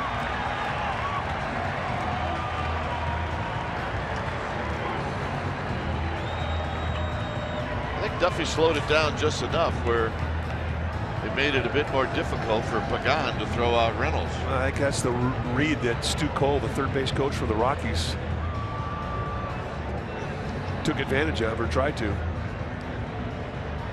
So Dave Righetti once again coming out. This is his second meeting on the mound this inning. Talk about the transition. I mean, last year, for the most part, Heston was in the rotation. This year, kind of the sixth man, filling in for taking that spot in the bullpen that Yusmeiro Petit had the last several years. Weekend spot starter, come in low. Just the ball hit off of, not a bad throw either by Pagan. That's a tough error right there. And he got an error. So here's Tony Walters.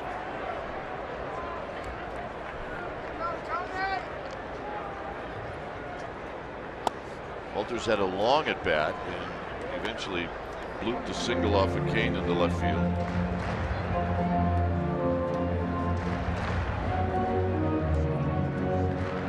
This is one of those innings where you see just about every type of hit possible in this ballpark.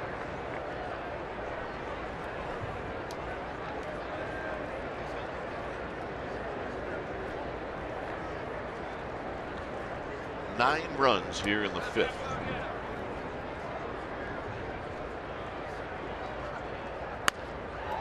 Foul. Heads up.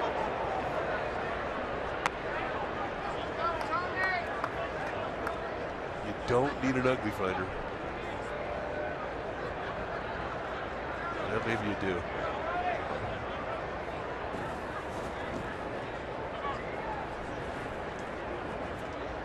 So it's 1-2 to Walters. A long time ago, Parra opened up this inning with a home run.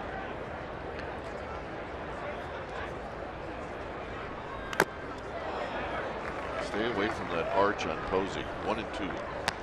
Indeed. Back to the Dodgers series, back in San Francisco, Posey got hit on the arch of his right foot. Shelved him for 3 days. This is his first start in this series.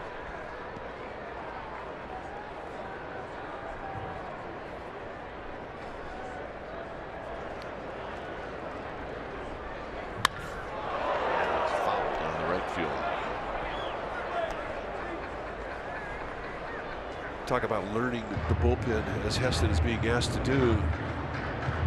And one of the things you have to learn is the day game after night game. I mean, it's one of the toughest things for a guy to learn out of the pen.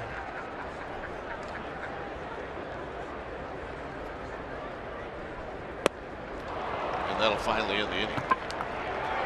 Giants have lots of work to do as the sixth inning is coming up.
member that is graduating.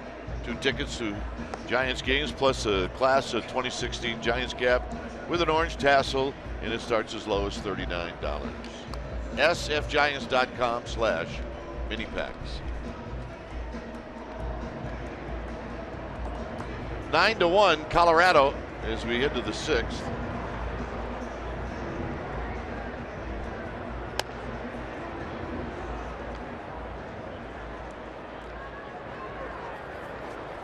And for the Giants, it'll be Span to lead things off.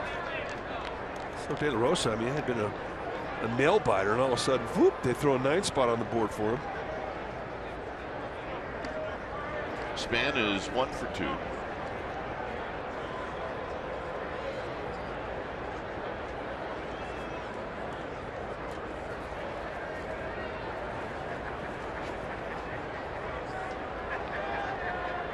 Pagan to follow, and then Buster Posey.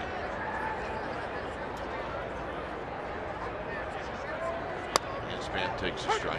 Well, De La Rosa, I'm sure now with this lead will speed things up a little bit. Yeah, well, I don't think he can. When you're slow, you're just slow. It's just part of the deal. And he's slow. But he's slow with an 8-run lead. And that always makes it seem like he's a little slow.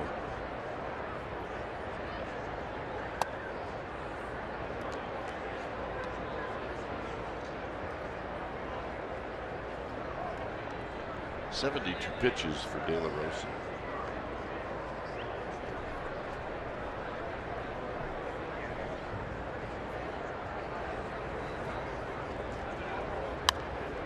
On a play. Well, I mean, he came into this game today with an ERA of 12.46. He allowed 22 base runners in 8 2/3 innings, and he doesn't show any signs of that today.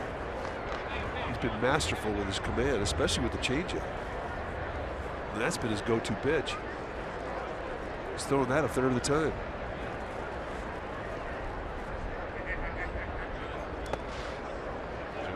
Except for that one.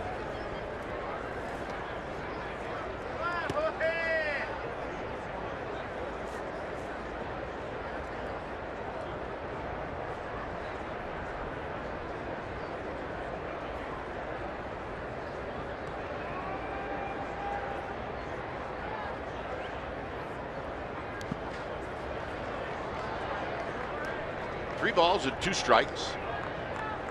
Overshift is on for Pagan.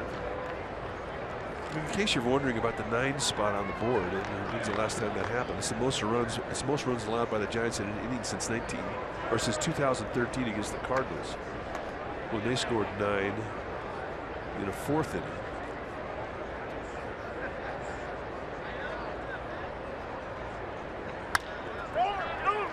Get on the ground to Reynolds. And here's Pagan.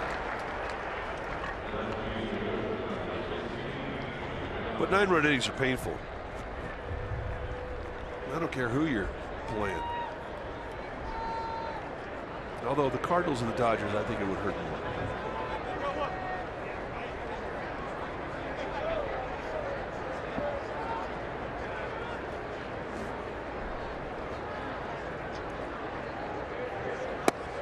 Strike to Pagan.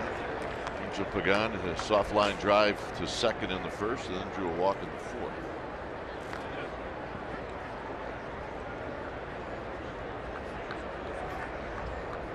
Buster Posey on deck. 0-2. Talk about how slow De La Rosa is. I mean, in his mind, it's still a 1-0 ball game. He's got a way of getting people out, and that's his way.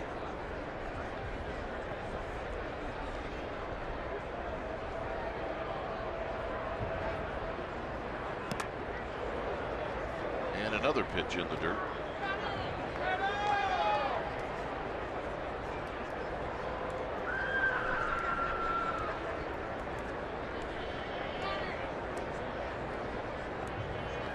For the most part, when he's missed the strike zone today, it's been down below the zone.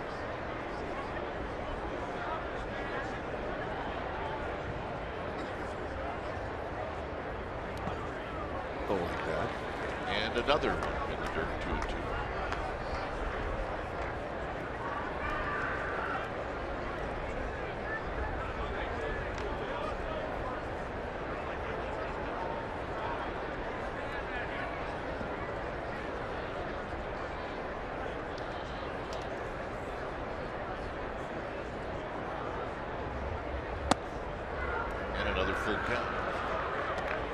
Well, I mean, Angel Pagan has not let a 9-1 score affect his at bat. He's had a good AB, go from an 0-2 to a 3-2.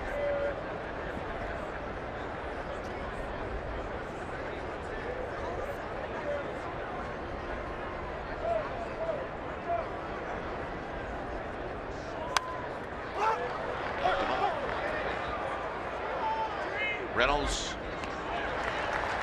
puts it away. Fair territory, says Jerry Davis.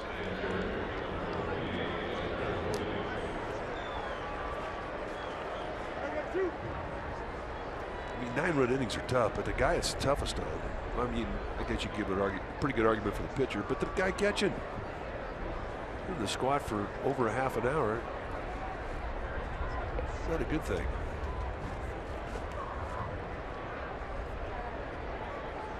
Buster takes a breaking ball for a strike. Buster Posey, in that bottom of the 5th inning, caught 62 pitches.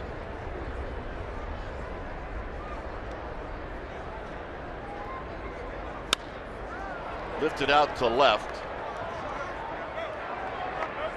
and that'll end the inning. It remains 9-1 Rockies.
Baseball on CSN Bay Area is brought to you by Toyota, the full-line automaker with the longest-lasting vehicles in America. Toyota, let's go places.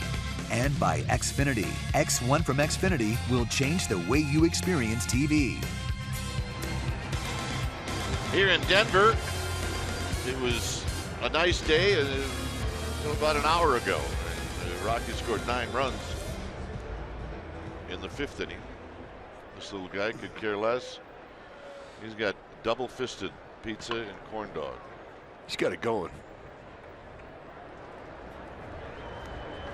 De La Rosa with a swing and a miss. Hey, it's fun at the yard, man. You got pizza and a corn dog. Serious business. One of the biggest hits of this game was a 2 RBI single that De La Rosa had in the 5th inning.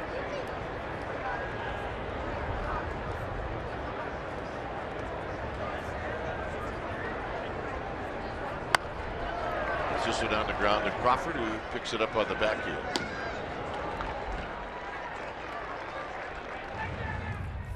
And the 2 RBI single was one of 2 hits. This is the first hit in the game. It broke up a no-hitter. I mean, I know it was only the 3rd inning, but still, it's the first hit in the game. And this is the one right here. Breaks his bat, throws out a little dead bird, and 2 runs would score, and that would open it up for a 9-run 5th inning. So De La Rosa has had everything to do with the offense today.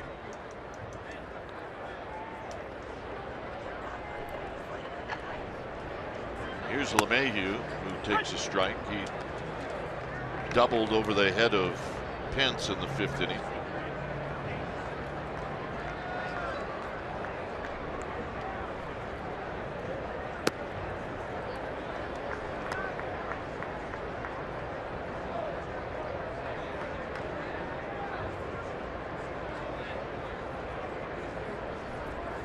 Trevor Story to follow.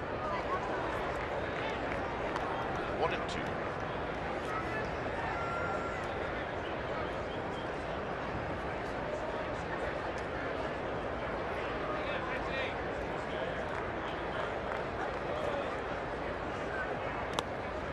The dirt. You know, it used to be if you would come into Wrigley Field early in the year, you wouldn't see any ivy on the walls. You just see the vines on the wall, which is kind of the way it is right now. Usually about mid-May you get your leaves. But they got the same thing going here. The batter's eye out in center field. We've watched the vines over the years to sort of take over center field. And when they grow in, as the Giants will find out when they come back here next time, I mean, it's really cool. It is good.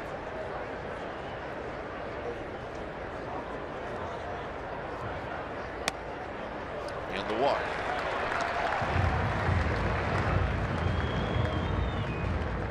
Well, MLB.TV Premium, the #1 live streaming sports service, delivers everything you have come to expect and more.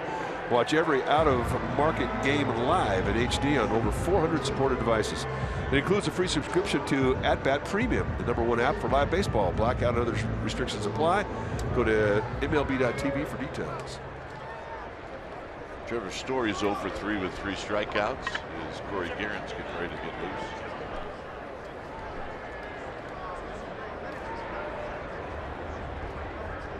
There's always that fear in this ballpark that the entire series, if you get involved in a lot of long games, that you wear out your bullpen before the next series. It can happen. Giants are 1 bullpenner short. Sergio Romo was sent back to San Francisco to have his elbow looked at.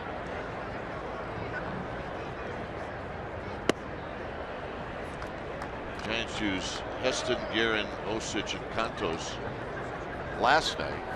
And remember that they leave town and go to LA. They would start a 3-game series tomorrow night.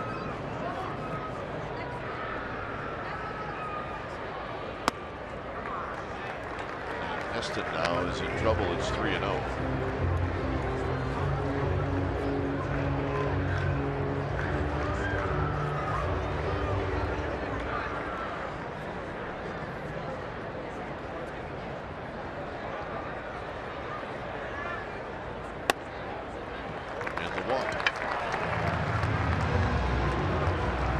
So back-to-back walks here with 1 out. And Mark Gardner, the Giants bullpen coach, is telling Corey Guerin, step it up.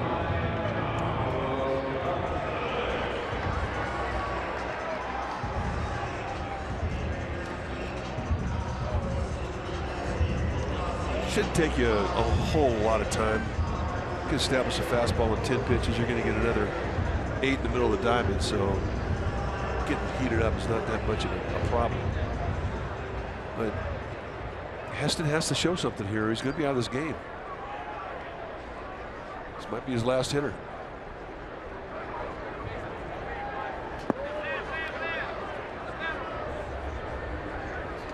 So here's Gonzalez, who drew a walk in the 5th. The ball's in 1 strike.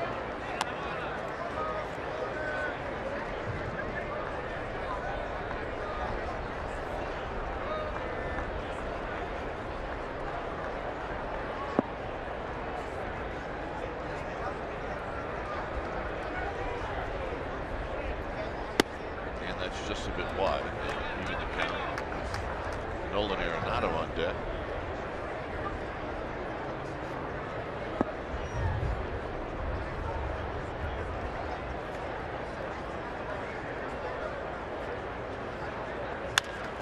Trapped on the ground, and it'll be Tomlinson who tumbles and makes the play.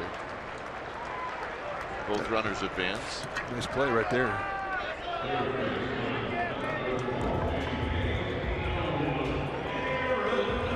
Well, you got a fast infield. You got a guy with a lot of power. You're not going to get a lot of time as an infielder. And Tomlinson having to go into a slide that wrestle this one down and making the throw from his knees does so beautifully. Big out. Every out's a big out.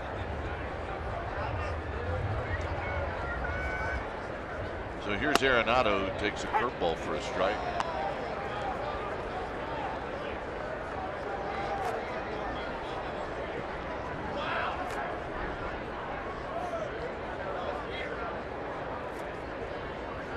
Eston to Arenado, swing and a miss. 1-2. That is a huge swing.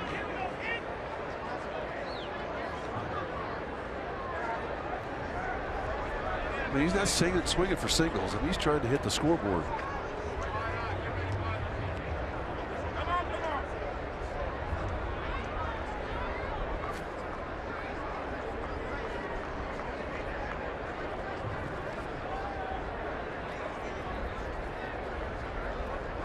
At third, LeMahieu, Story at second, both walk.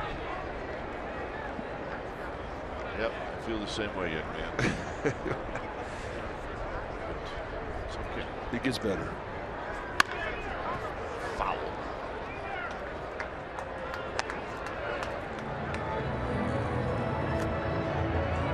Father, son, sharing a moment.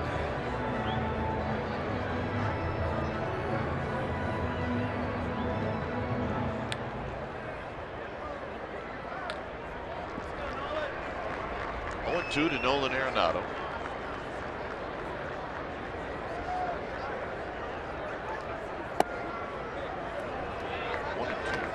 Better 0-2 pitch. That last one had some hang time to it. That's how you take advantage of your sinker. Throw that thing on the inside corner, let its movement just sort of fall off.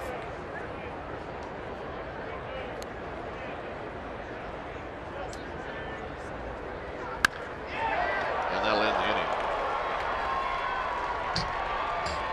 Seventh inning coming up. It's 9-1 Rockies.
Toyota dealer.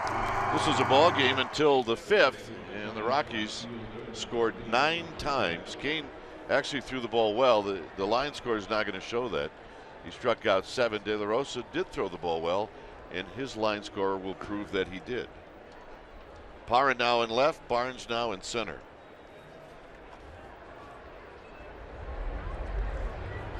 As here's Pence.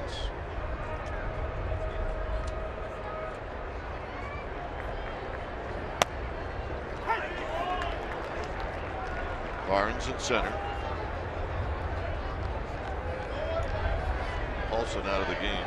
There's Parra in left.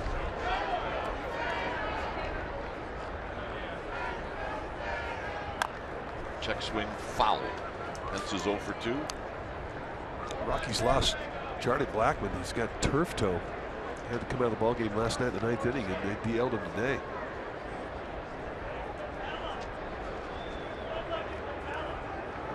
I thought you had to have turf to get turf toe. Yeah, no, that's true.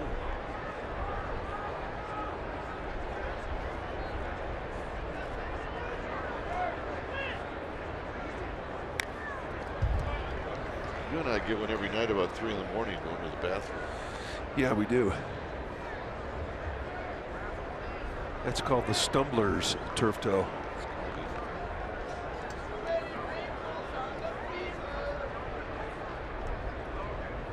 1-2 to Pence. Belt to follow.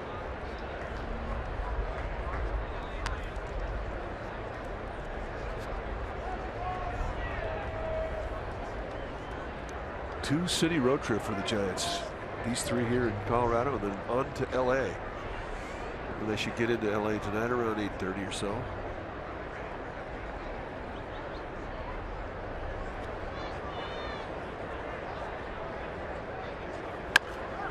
Bounce to Arenado. Pence is gone. All right, time now for our Togo's Big Play. The Togo's weighing last night. Brandon Belt hit a home run off Miguel Castro, his second home run of the season, and extended the franchise record for most consecutive games with a home run to start the season. And it was a big one.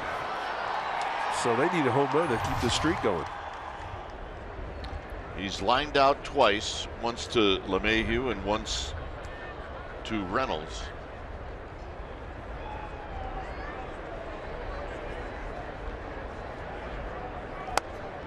And the called strike, and it's 0-1. Shift, load up the right side, pretty straight away to the outfield. Give the lines on both sides, bunch the gaps. Go get him. Parra, a long run. He's not going to get there. It's in row 1, and it's 0-2. So I don't give it to the guy that dropped it.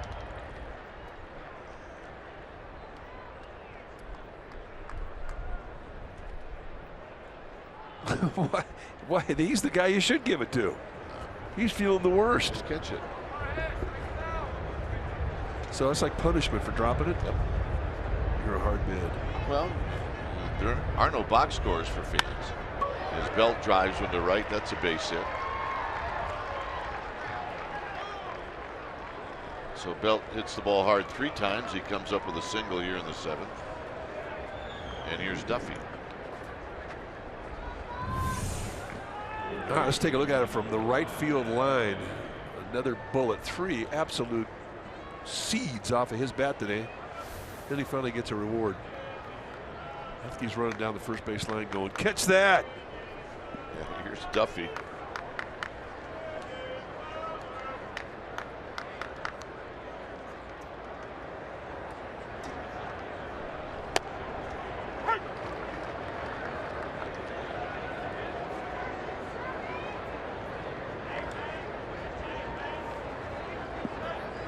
There's Drew. Celebrating Corey Guerin's birthday today. Really? Yeah. Yesterday it was Hunter Pence. Today, Corey Guerin.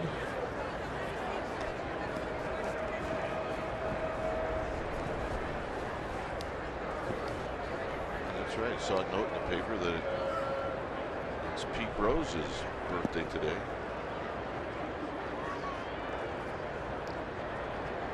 There's Corey Guerin.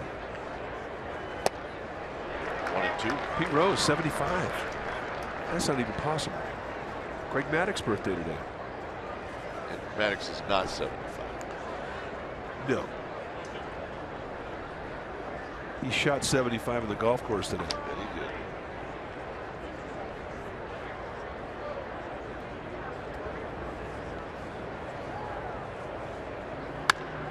And a base hit to right field for Duffy.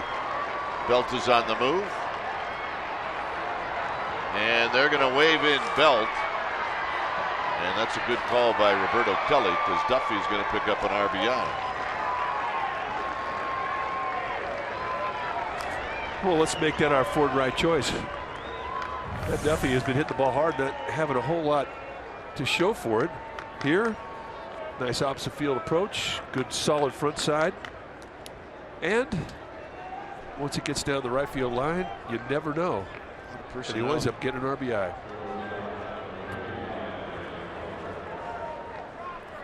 So nice job, Roberto Kelly. I mean, one thing you can't do in a 9-1 ball game is get thrown out. Being over aggressive. Nope.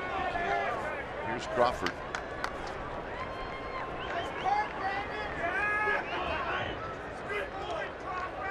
It's going to be the greatest comeback of all times. Crawford takes low. Hey, it's Coors Field. Anything's possible. If it's ever going to happen, it's going to happen here.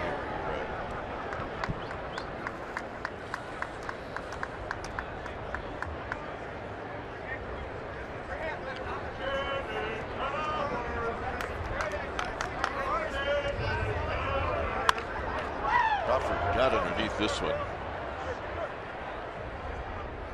And Gonzalez will make the catch. Hessen is being called back. It's going to be Adrianza.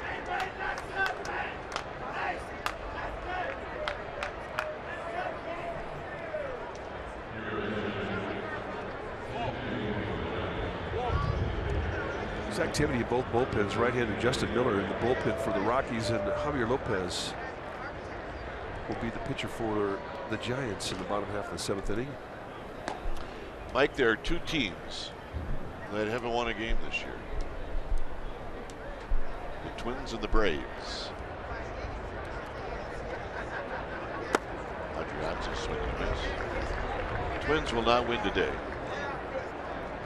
And the Braves are on their way to not winning today. Both. Well, one is 0-9. The other could be.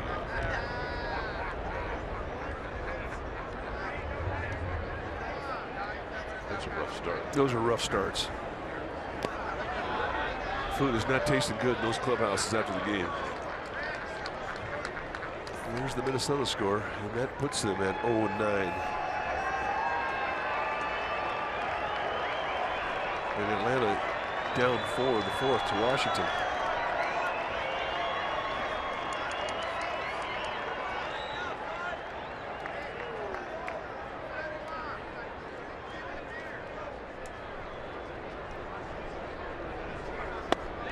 Harper hit a grand slam. This is his 100th career home. If you got to hit a 100th home run, make it a grand slam, huh? But baseball's tired.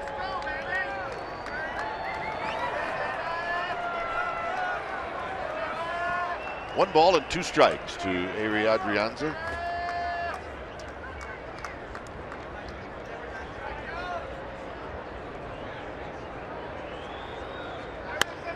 Down the left field line, and this is going to be a base hit. Adrianza is going to double home Matt Duffy, and it's 9-3. Okay. Hey, there's time. It's Coors Field.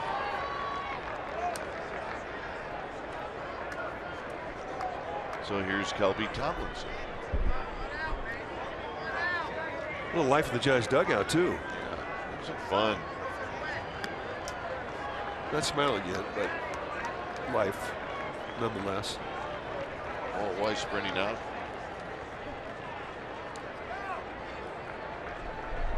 When it's time for a change, think Speedy Oil Change and Auto Service, your oil change tune-up and smog experts. We'll be back.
and Kings tonight. And it'll start at 7:30, pregame live at 7 on CSN. California Sharks are back in the playoffs. And they will take on one of their huge rivals, the Kings. Don't miss all the action at 7:30 on CSN California. New pitcher now for the Colorado Rockies is going to be the right-hander Justin Miller. Third time that he has come in. A bit of a rocky start with 5 hits allowed, 2 walks, 7 base runners, and 2 2/3. A hard thrower to get up there low to mid-90s with a hard slider and a changeup. He's got strikeout stuff.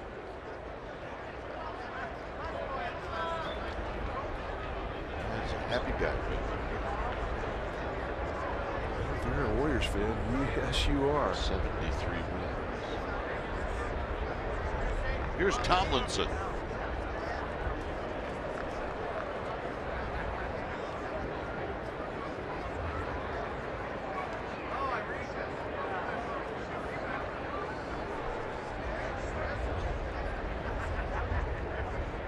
Tomlinson is 0 for 2. And he takes the first pitch in tight with Denard Span to follow. Tomlinson will grind you. Miller, a big guy, 6'3", 215. Had a year's service at the big league level. Went to Fresno State.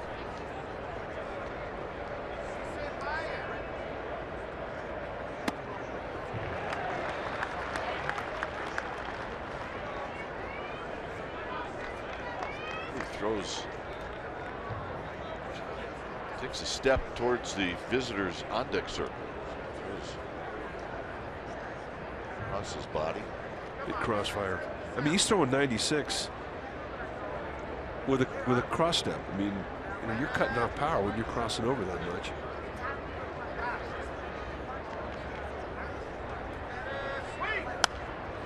High and foul and out of play. It's 1-2.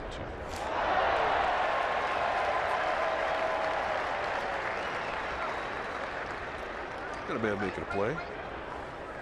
No glove. It's a mountain man.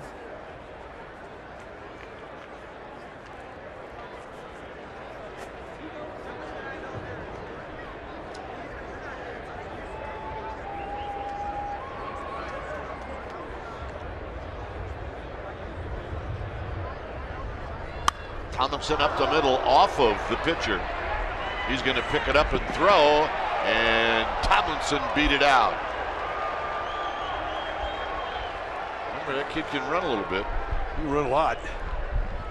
I mean, this is going to be a base hit up the middle until it hit Justin Miller. Rockies are going to look at it, and they're also going to look at Justin Miller, and that was a direct hit.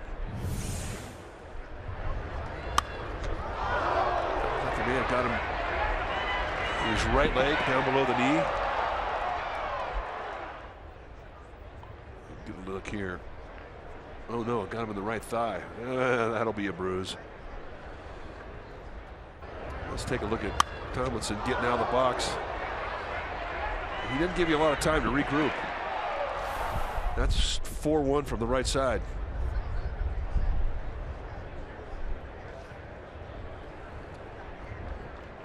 I always thought it was good to have a good bruiser in the clubhouse, because a good bruise is entertaining. And a good bruise will hang in there for a couple weeks.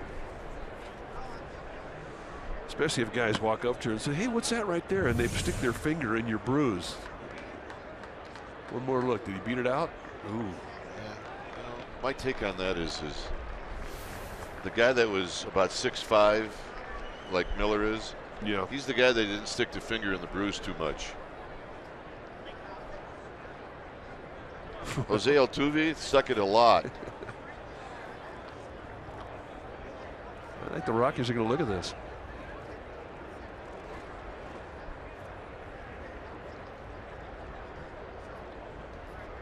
Well, they're not reviewing it. They're talking to the umpires.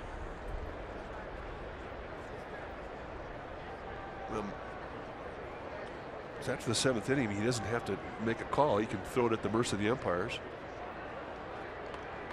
So they're going to look. This replay review is presented by Xfinity.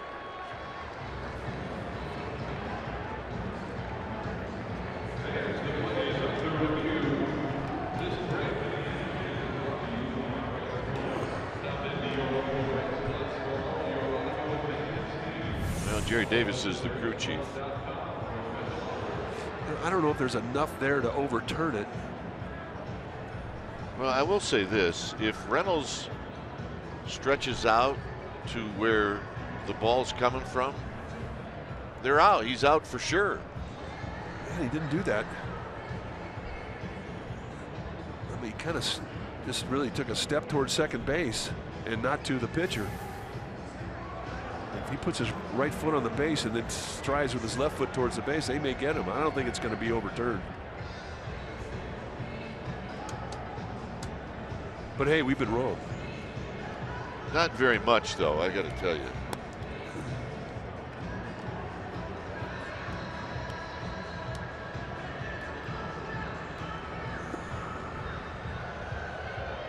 If this holds up, Span will be at the plate with runners at first and third. One more look. No, that's not going to get overturned. I think. I'm feeling pretty good about it. Going out on a limb here. I was feeling pretty good about it until you started to hedge.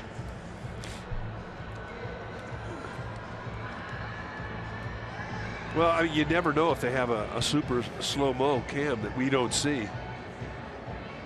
It's the problem with the super slow is a lot of times it doesn't come up in time. It was one of the complaints that our crew had that reviews all of our games, and they do not overturn it. I think that's the right call. Sean Dunston, Chad Chop. Especially on the road, they don't often get the ultra slow-mo in time. One of the problems that they have to work out eventually. But big hit here, and all of a sudden you get a different ball game. Get the boys in the dugout starting to believe. Span is 1 for 3.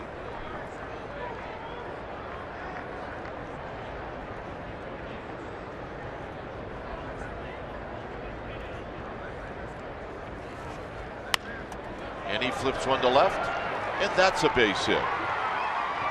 And it's 9-4.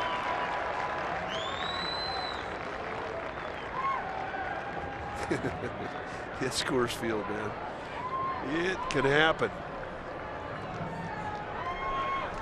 Although it's much more entertaining when your team's having a long inning than it is when they're having a long inning against your team.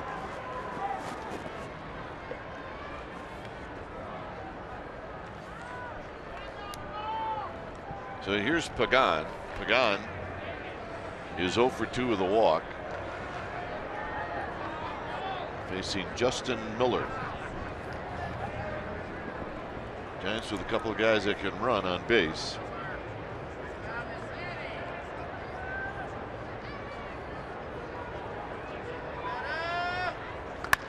And that's a shot into left field, a base hit. And they're going to hold up Tomlinson, and the bases are loaded for Buster Posey. You never know.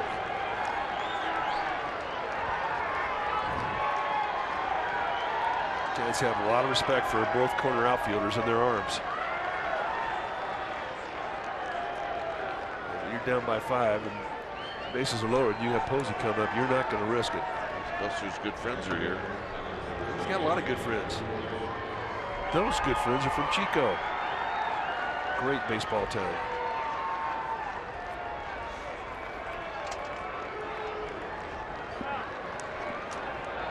So, Steve Foster, the Rockies pitching coach, going to come out. This is for one reason, just to get a little something going in the bullpen. I'm not 100% convinced that they are convinced that he is feeling that good after taking that line drive off the bat of Tomlinson.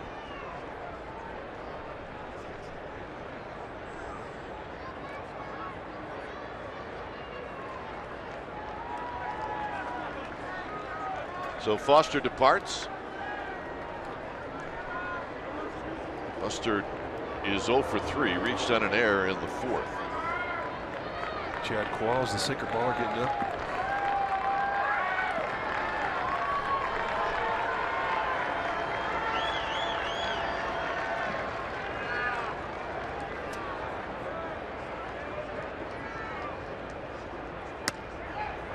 outside corner. Posey didn't think so, and it's 0-1. Quick turn to look at Carlos Torres. Make a case. Thought that was outside.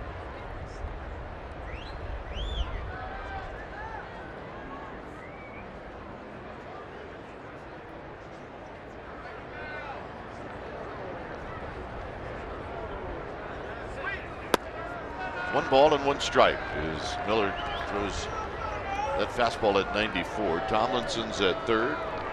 Span is at second, and Pagan's at first. All of a sudden, the Giants have 7 hits in this game.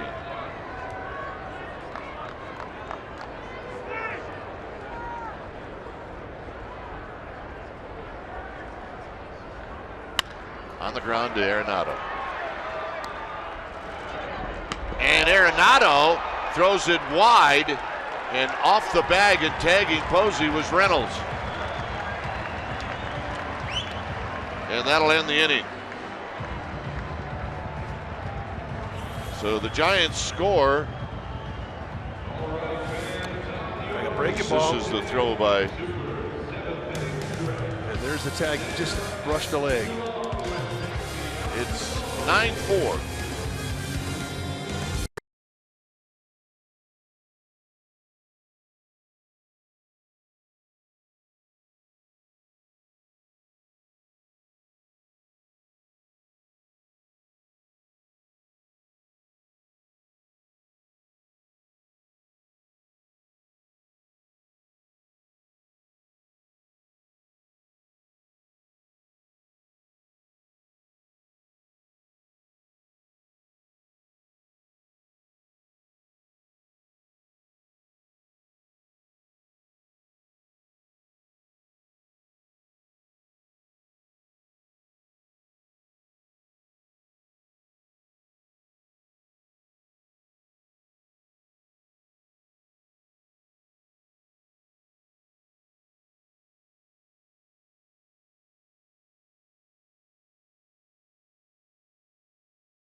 Rockies here in the 7th inning.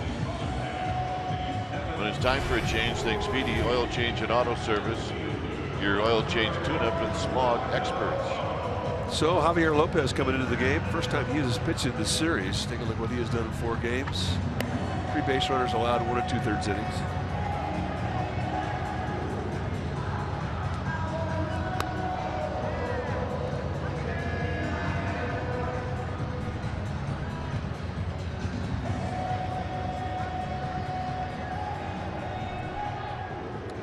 Adrianza stays in the game. He's at short. Trevor Brown comes in to do the catching.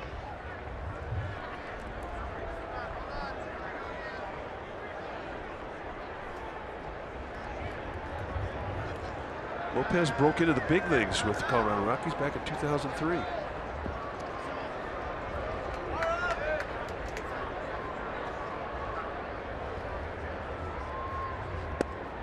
And a strike to Gerardo Parra. Javier Lopez, he and his wife Renee had a home here. They love this area. They've since moved, but fond memories here.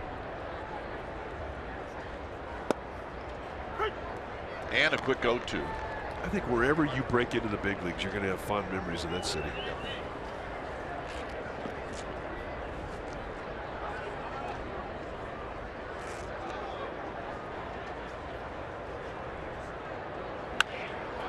Parra is going to flip one past Duffy for a base hit.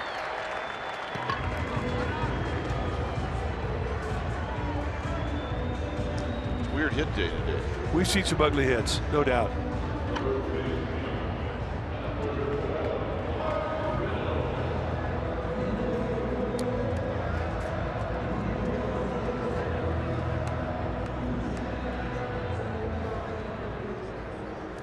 Reynolds has a couple of doubles. One cleared the bases in the 5th inning.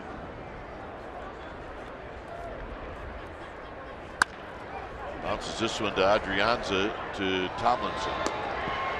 And a quick double play.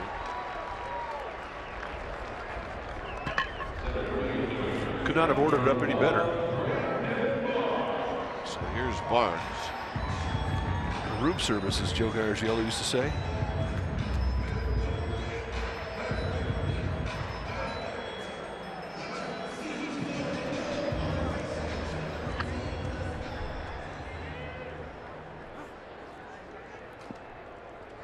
Barnes hitting .333. He's 3 for 9 on the season. Lopez has got his good control. Guerin getting ready to come into the game at some point. Hit to left. And Pagan's going to put it away, and that'll end the inning. Through 7 innings here in Denver, it's 9-4 Colorado.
The 8th as Chad Qualls is the new pitcher. When it's time for a change, think Speedy Oil Change and Auto Service, your oil change tune-up and smog experts. So the veteran right-hander Chad Qualls coming in, and when you see Qualls, you see sinkers. He's got a low 90s sinker that he'll throw at you. He's also got a hard slider, basically a 2-pitch guy, but a lot of sink.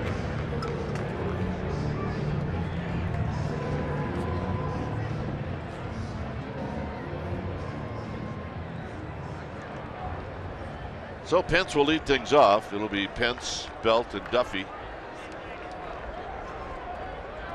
Giants in this ballpark obviously feel very much like they can still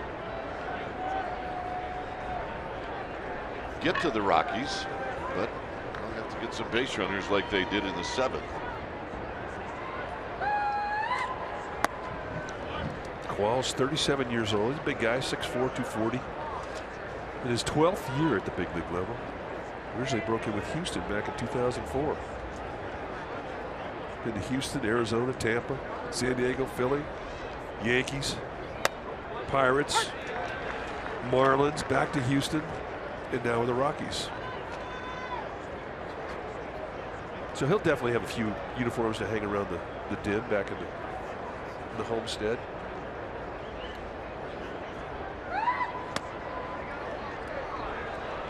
Hit the outside corner and missed. It's 2 balls and 1 strike.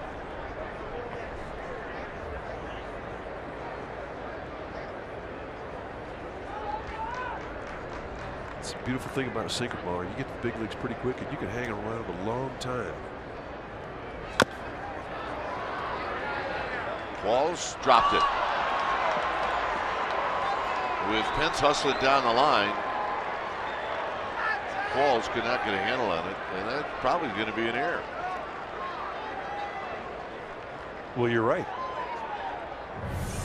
Third error today, and all the errors have been on the pitchers for the Rockies. All the time in the world, I got this one, and just can't get a grip. And with Pence's speed, you're not going to get another chance. So there's those runners you're talking about. Belt is lined out twice, and then he doubled, or he singled into right field, where he had a line drive in front of Gonzalez. And he takes low.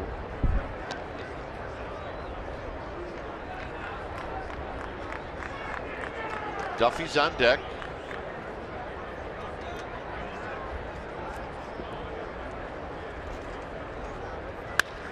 And this is driven to left. Back is Parra at the wall. It's off the top of the wall. Coming in to score is Pence. Belt, for whatever reason, was not running between first and second. He ends up with a double, and it's 9-5. Well, the fans out there in the bleachers are saying it's a home run.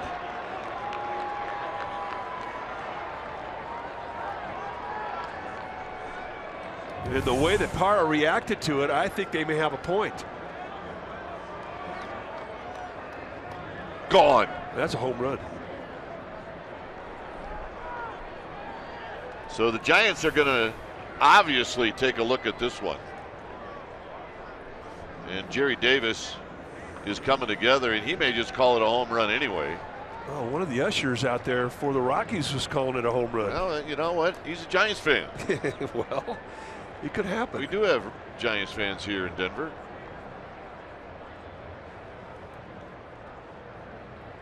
I mean, all they have to do is look at it, and it'll confirm it. And now they're going to want Jerry Davis to look at it. I mean, Jerry Davis knows that. He's been around long enough to know that this is an obvious call. Well, this is going to be the longest home run trot we've ever seen. And it's going to be a 9-6 game. This replay review is presented by Xfinity. This ought to be pretty quick. All right, let's take a look at another angle. That's a home run. Hits the chair and comes back in. I mean, the way the Parra reacted to it, that tells you all you need to know. Over the fence, hits the base of the chair, and kicks back onto the field. You know, this is going to keep the Giants' streak of hitting home runs in every game to start the season. Now the Giants fans in attendance here, as they've replayed it at the ballpark, they're all cheering. They know the deal. All right. Should we do it just for the sake of doing it? Absolutely. Out of here.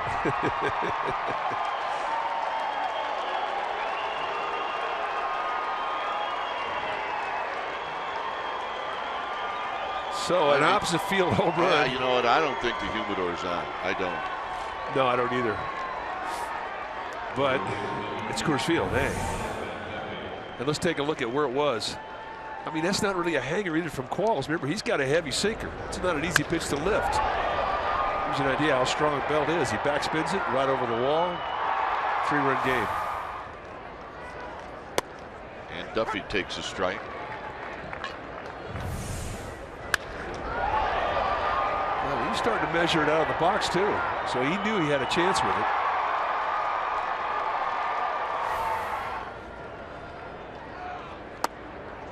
It was a great shot there. You saw Roberto Kelly, the Giants' third base coach. He was windmilling. Let's watch him. Okay, go, go, go, go, go. Here he goes. He cranks it into fifth gear now.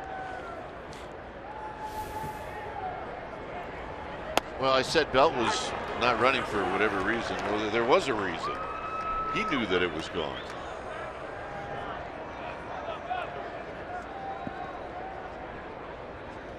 For Belt, his third home run of the year. Duffy not trying to get on. There's nobody out.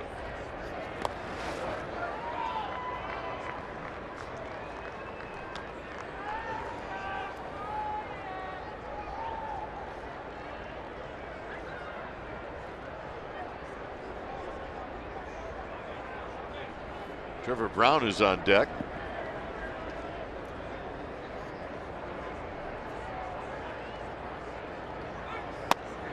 Nope. No swing, says Jerry Davis. Qualls wanted the pitch on the location. He's really got 2 pitches in this sequence, both pitcher strikes, which really put Duffy in the 0-2 hole. You can see where he would want another one. He wasn't that far away from the other locations that were called strikes.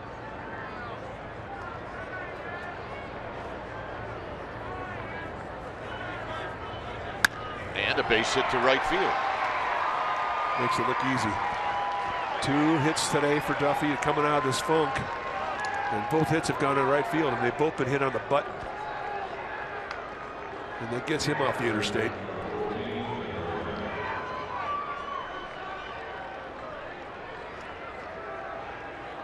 And it gets the secret weapon up there, Trevor Brown.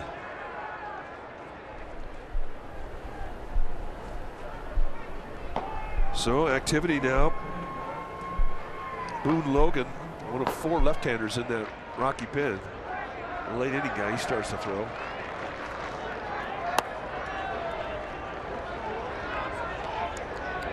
Boone Logan's being asked to hurry it up.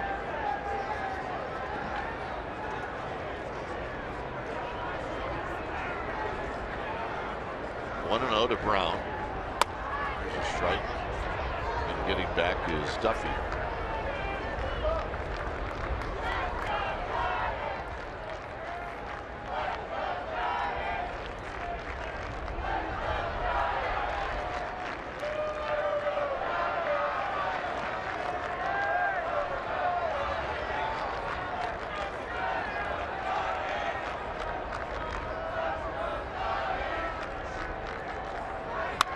Out of play.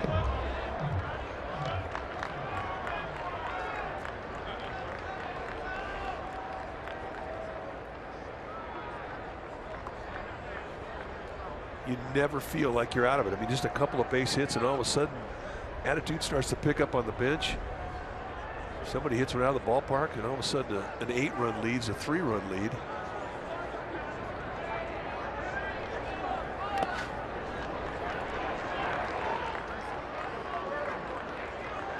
And they're not biting with those pitches down below the strike zone on Qualls.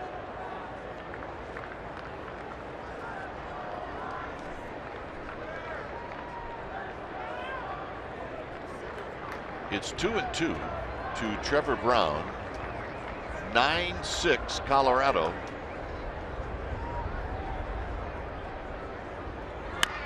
And a check swing roller, and it'll be LeMahieu who'll get an out. At this point, that's what the Rockies are looking for. As here's Adrianza to hit for the 2nd time.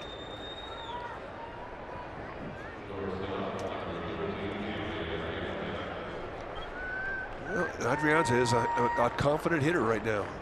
And I mean, from either side, righty, lefty. And that batting average reflects it.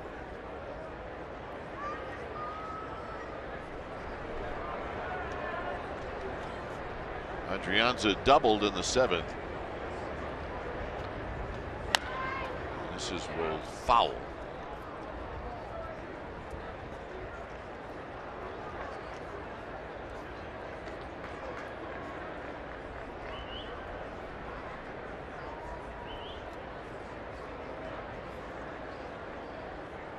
They give the lines on both sides of the field to Adrianza. See how they bunch the gaps. Great arms, great assist arms on the corners.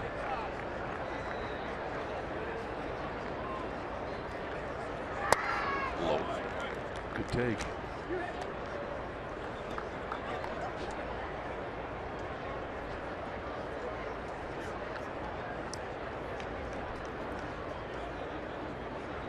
Chad Qualls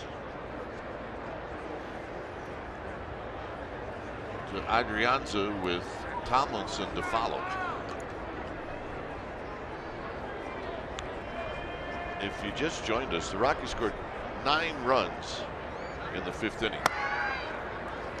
And the Giants are trying to claw back, and they claw back to being down by 3.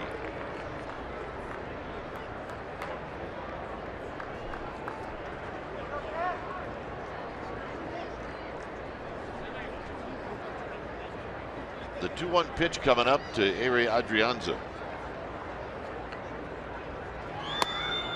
And a late ball strike, 2-2. It didn't have to be. And Adrianza shakes his head. He does not agree with the call from Carlos Torres, the plate umpire. Now you got to protect. Now you got to keep it out of the hands of the umpire.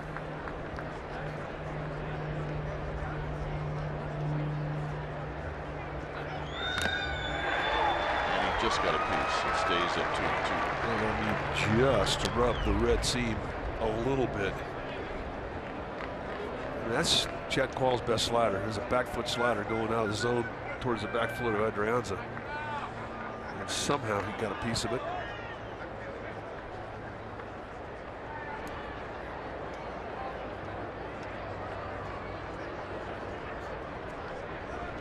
Two and two.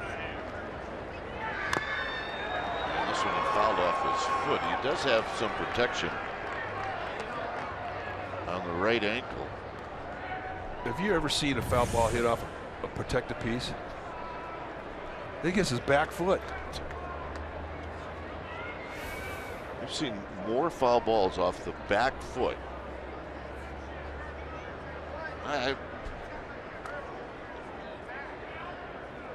Did you ever do that? I can't remember. I think if I'd have did, I thought I was doing something wrong. It's 2 balls and 2 strikes. Eric Ortega's going to come out and just maybe give Adrianza a little more time. Giants do have Joe Panik on the bench. And Joe's dinged up just a little bit. If Adrianza had to leave, Tomlinson really did a nice job of playing short in spring training, but this one is hanging around a while for Adrianza. Yeah, it looks like it got him on the toe. We saw that happen with Matt Williams, broke a toe. We saw it happen with Bill Miller, broke a toe. Both foul balls that hit the back foot. If you know, the problem with really getting dinged up at home plate is it can mess with your concentration. Well, plus you got a sinker ball out there. I mean, he's going to be pounding something down around the knees. You're likely to do it again.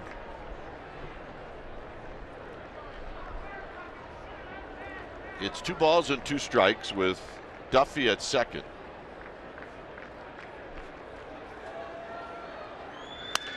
And this is shot right to the shortstop Story. So 2 outs. That's pretty good at bat right there. I mean, he didn't get much to show for it because of the defensive shift, but that's pretty good effort right there, especially with your back foot marking.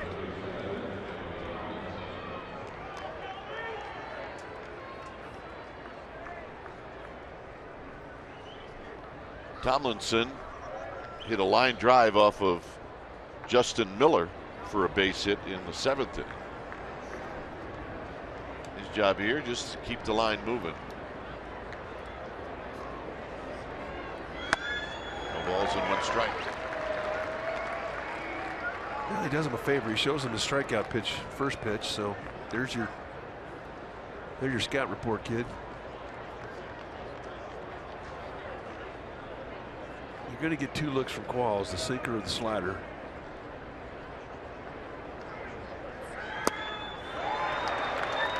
And he is not picking it up.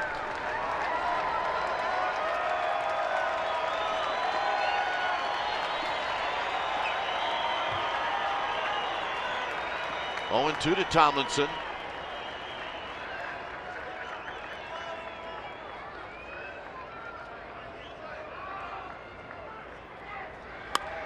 Tomlinson fights it off.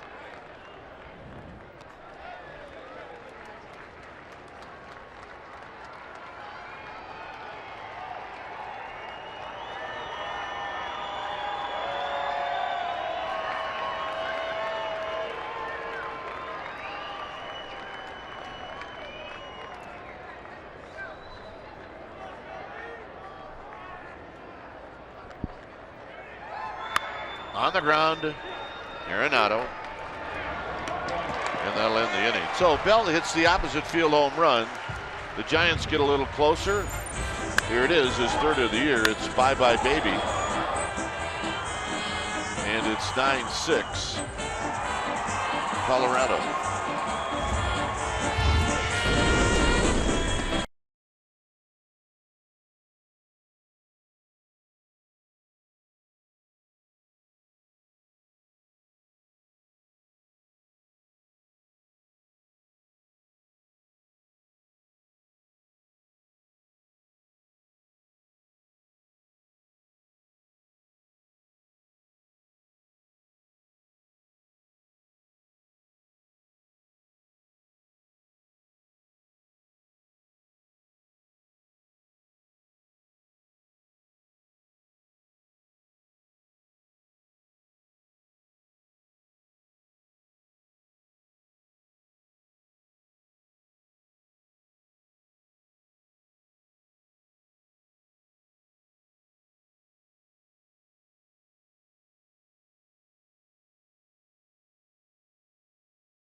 Bottom of the 8th inning with Tony Walters, the Rockies catcher, leading things off.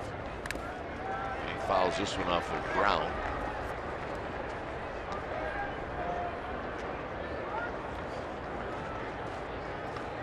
Christian Adames is on deck.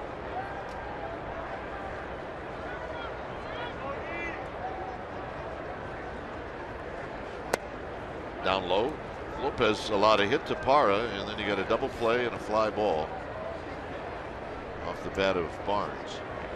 So this will be his second inning of work.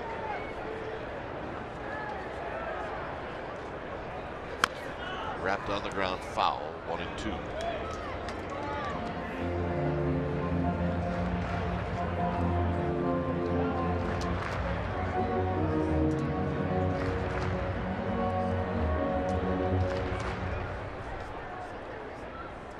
Hey, he got the souvenir. Great day to just take off your shirt, catch a few rays, watch a ball game. Kid's got it figured out.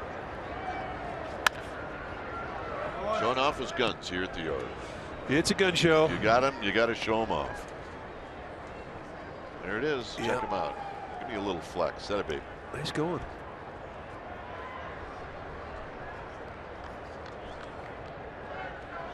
One ball and 2 strikes. Looks like a grapefruit in his hand, doesn't it? Cued. Quite possibly another weird hit today, and it is. Well, right now it's time for our player of the game, brought to you by Honda. We think Brandon Belt, who had a great day at the plate. I mean, he got denied his first 2 at bats, hit a couple of rockets that the Rockies found a way to catch. But persistence for Mr. Bell. At bat, he comes up, hits a bullet to right field, another seed, and then an opposite field 2-run bomb, and that came in the top of the 8th inning. So because of those 4 at bats, we're going to make Brandon Belt our player of the game, brought to you by Honda.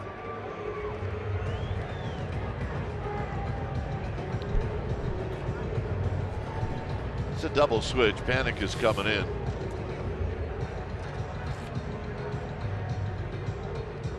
So we got a new pitcher, we got a new second baseman,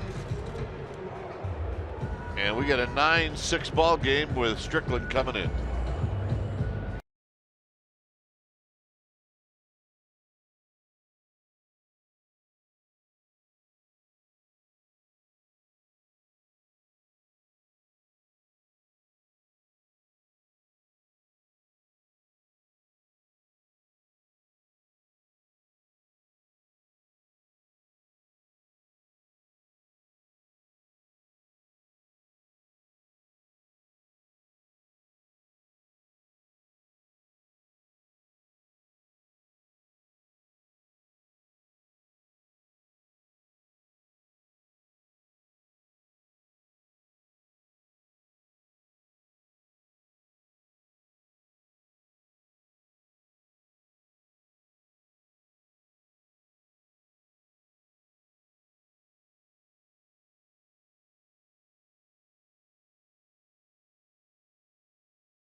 pitcher.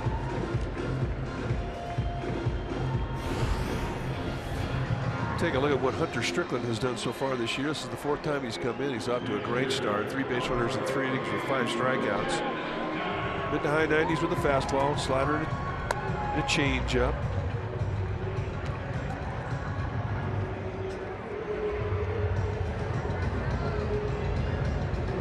Strickland took your idea. He said, I'm wearing white shoes. Yeah, why not? If you could take a hitter's eye away from the ball for just 1 instant, why not? Gray, grayish white. Maybe not totally white. Here's Adames.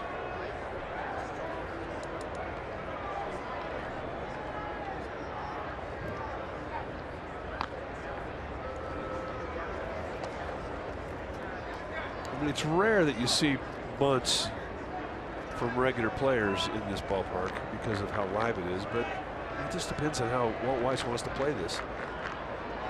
It's not out of the question. Giants will respect it with Duffy in on the grass at 3rd. First pitch is high for a ball, 1 ball and no strikes.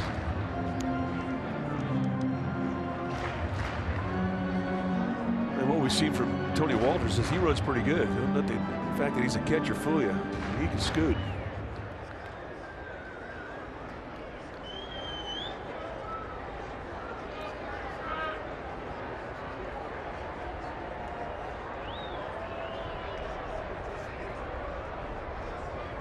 Strickland steps off the slab. Adames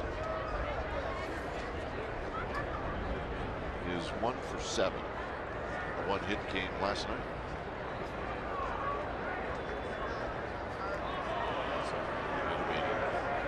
Well, something's not right. He shook off about 4 pitches, so now Trevor Brown's going to go, okay, what do you want to do here?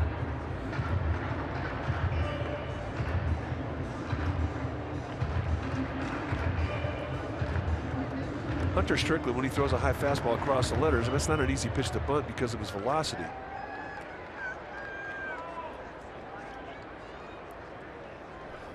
If you're convinced that Adames is going to continue to try and bunt.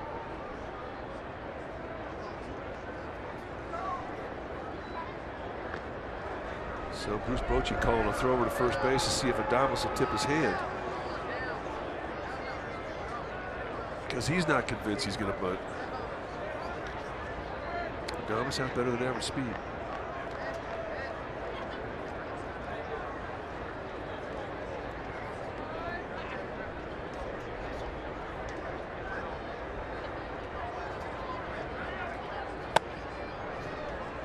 Thought something was on. It's 2 balls and no strikes. Well, he pitched out earlier in the game with Walters at first base, and Walters stole a base. And Bochy thinking it may happen again. That's a big pitch though, because that puts a 2-0 count on Strickland. As a skipper, you have to believe that your man out there on the mound can throw a strike when he absolutely has to, and right now he absolutely has to.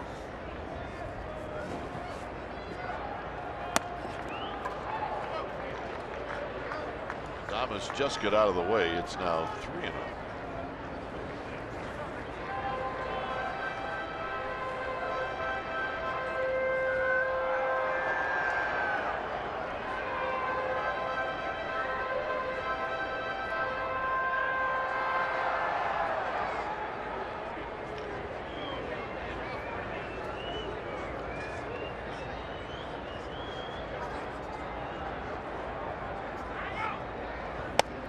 At the knees. 3 balls and 1 strike.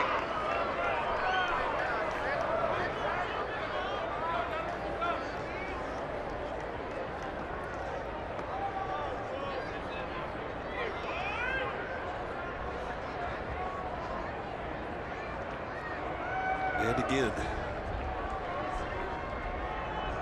Fastball target right in the middle of the plate. Ball back. So Strickland rubs up a new baseball. In all likelihood, they'll challenge again 3-2. This was a great time to hit, but you know the guy's got to throw a fastball. He can't walk a runner into score position, so he's got to have to challenge. You've had 5 pitches to take a look at his fastball and measure the movement, velocity. And it's likely now that Walters is going to go.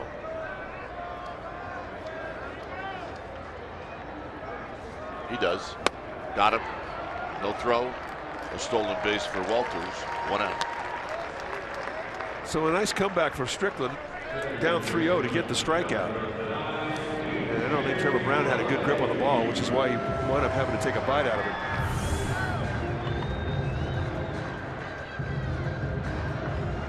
Nope, did not get a grip.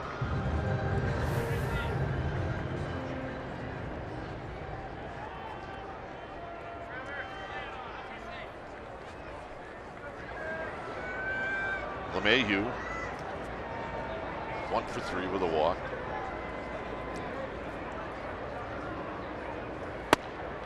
One ball and no strikes.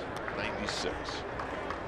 Yeah, he runs up there pretty good. He's got more than that too. We've seen him hit 100. But high velocity with the ability to corner pitch. That's what makes Strickland special.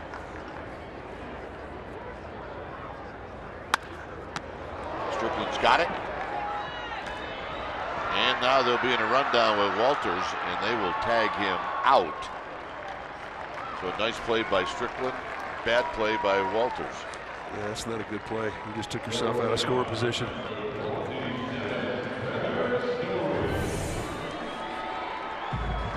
High fastball, he really binds up the elbows on LeMahieu. A strike right to Paddock, who runs him back. Well, if you're a runner in score position, you just cannot allow this to happen.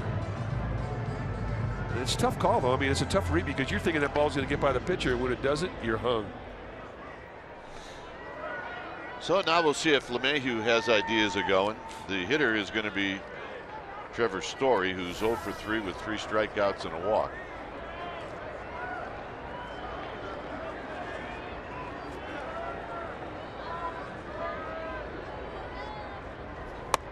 And a strike, and it's 0-1. That's a healthy introduction at 97. For the Giants in the top of the 9th, Span, Pagan, Panic, Pence, Belt, and Duffy.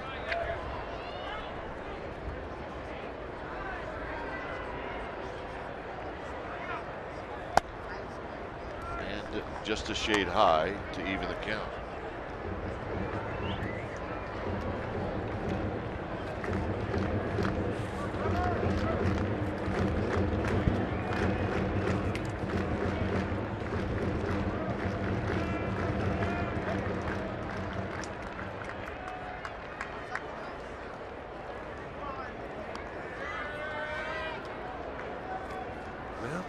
Take a lot of time for a young hitter. Rookies are usually a little quicker getting in the box. You got 7 home runs, I guess you can do that. Foul back, 1 and 2. Well, 7 and 2 that should have been. Yeah, he should have had 9. 2 last night. Wound up being 2 triples. He's been pretty much outhouse or castle in this series. Had a hat trick in game 1 here. He's got a hat trick today, but he also hit 2 into the new fence extension in right center and center. Well, maybe it's the position. Tulo wasn't the quickest in the box either. Well, I gotta believe he was a little quicker his first 8 days in the big leagues.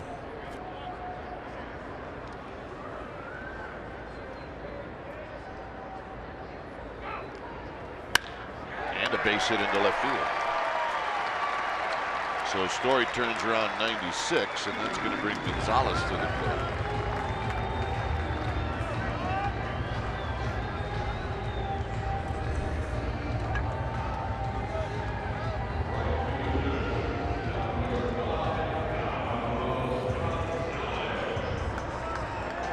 Thing that the league has found out about Trevor Story, he is quick middle in.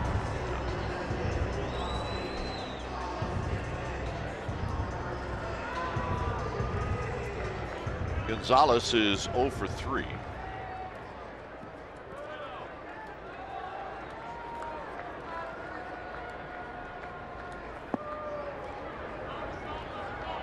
At second, LeMahieu.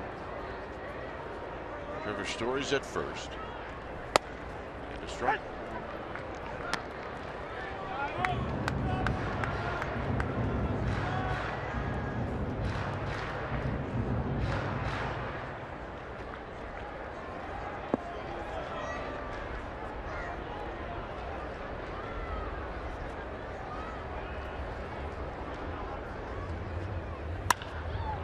Lifted high and foul and out of play. Tardy, 295ers, and Tardy in the second one, which doesn't happen that much with Gonzalez. He's usually on the fastball, especially if he's seen it a couple times.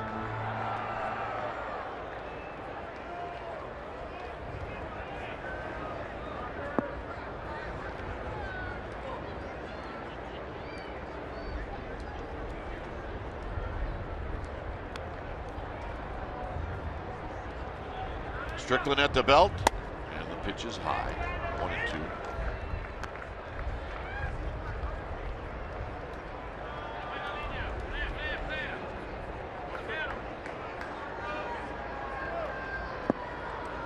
You see the shift. Ellie Thomas or Joe Panic playing well into right field.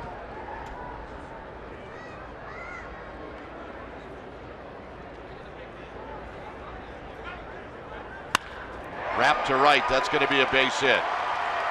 It's going to get past Pence. LeMahieu scores. Story's going to score. And it's 11-6.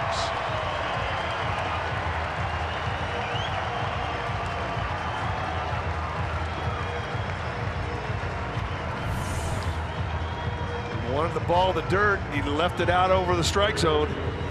And Gonzalez is not going to miss a mistake.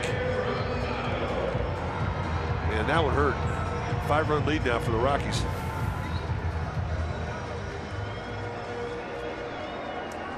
So here's Arenado, who's 1 for 4.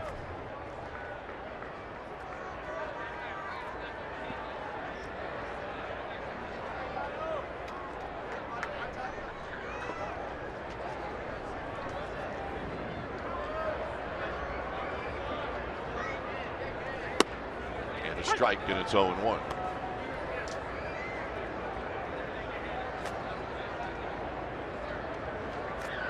So Javier Lopez gets an earned run.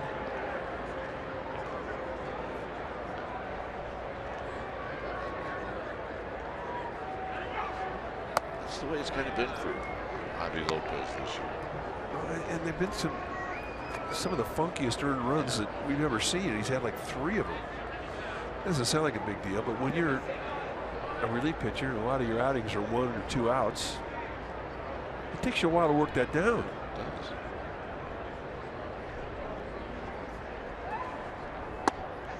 Inside, it's 2 balls and a strike.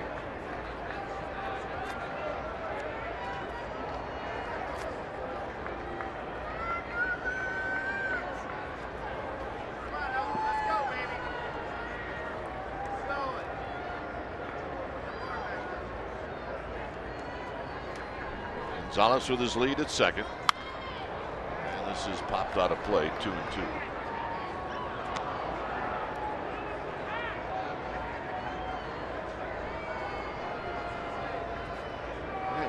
Is here. Yep, that's Will. Recognize him anywhere.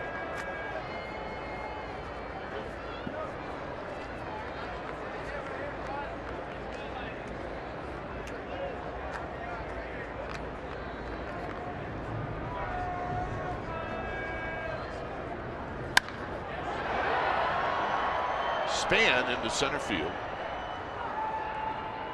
And that'll end the inning. 2 insurance runs for the Rockies. 11-6 Colorado.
post-game reaction to this game. Warriors look ahead to the Rockets, which will be on Saturday, and the Sharks prepare for Game 1.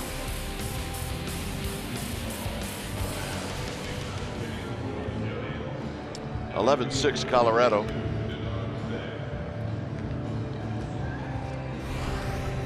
So, new pitcher now for Colorado will be the veteran Boone Logan. See what he has done. This will be the 5th game that he's come in. Logan, a low 3/4 release. You're going to see a fastball slider combination. He can still get up there pretty good. Low to mid 90s, more lows than mids, but with a low 3/4, always has movement. Here's Span. Span is 2 for 4.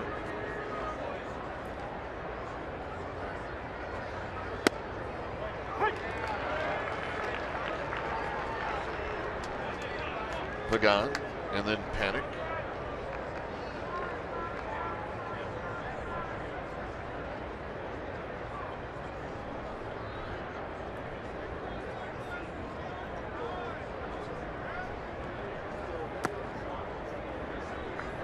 So just keep grinding. I mean, it's kind of the philosophy of this Giants lineup. You know, they need to do one thing. They need to get guys on base. There's your job should you decide to accept it.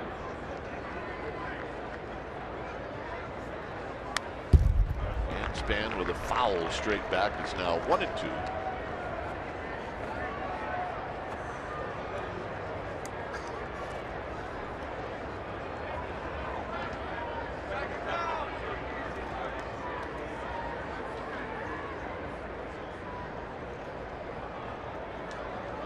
Logan, an 8-year veteran, 31 years of age, originally came up with the White Sox.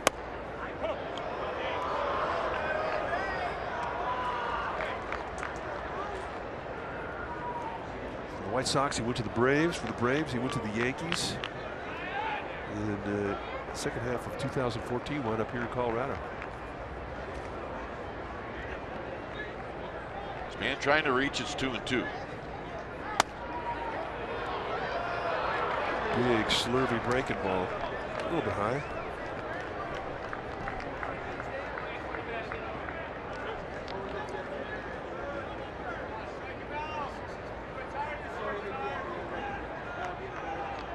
So 3-2. And this is popped into left field. Parra's going to get there and make the catch. 1 out. Well, stay tuned immediately after Giants baseball for East Sheridan's Giants postgame live. You get highlights, reaction, and analysis, and it's all coming up right after the game.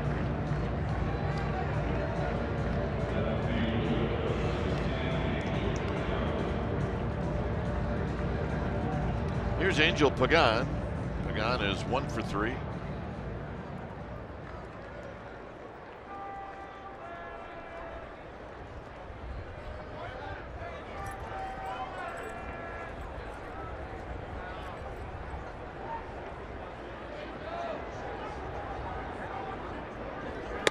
Pagan looks at a strike. There's that fastball that you're talking about, Mike, from Boone Logan. It's a good one. Plus, he's kind of got lazy arm action on you. It gets on you quick. I mean, he's a big guy, 6'5", long arms. Sneaky fast.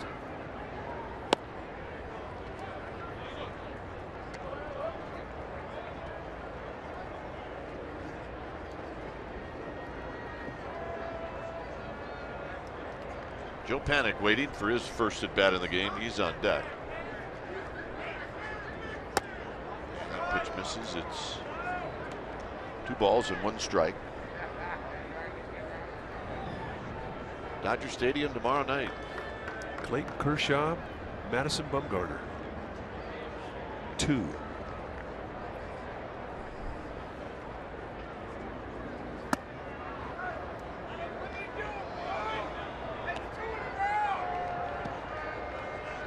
Giants grinded. I mean, Span had a 3-ball count after being down 0-1 here. Pagan gets a 3-ball count.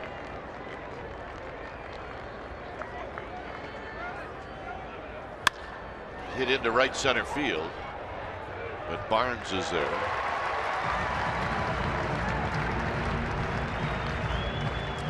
See Bumgarner, Kershaw, Cueto, Kazmir, Samardzija, Maeda. CSN Bay Area Friday and Saturday. Oh, it's NBC Bay Area Friday. Yeah, it'll be John and myself Come tomorrow. on. You and me on Saturday. I almost wore a tie to do radio. Darn. That's entertainment for me. I want you to know it. Here's Panic. Panic takes down low.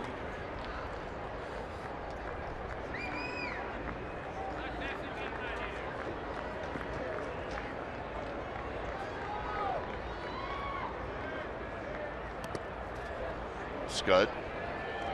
Just to stay in shape. Can't let your catcher get too comfortable back there.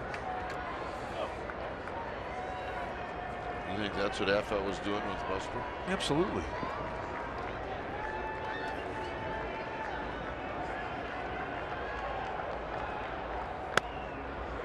Two balls and one strike.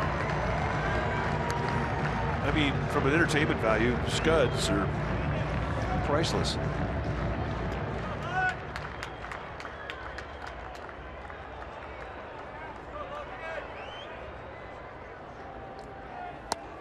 To the back foot, it's 3-1. Then a 3-ball count.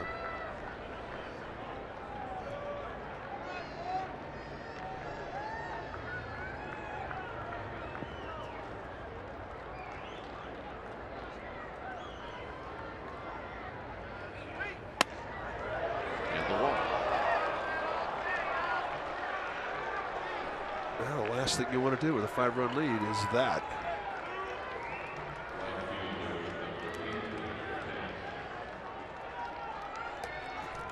Here's Pence.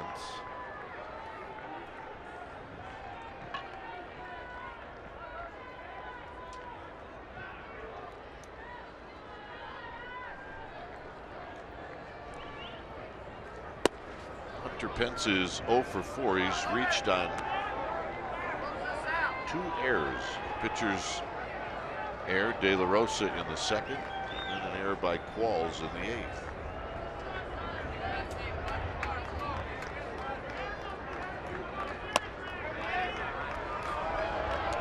Logan cannot find the strike zone. He's all over the place.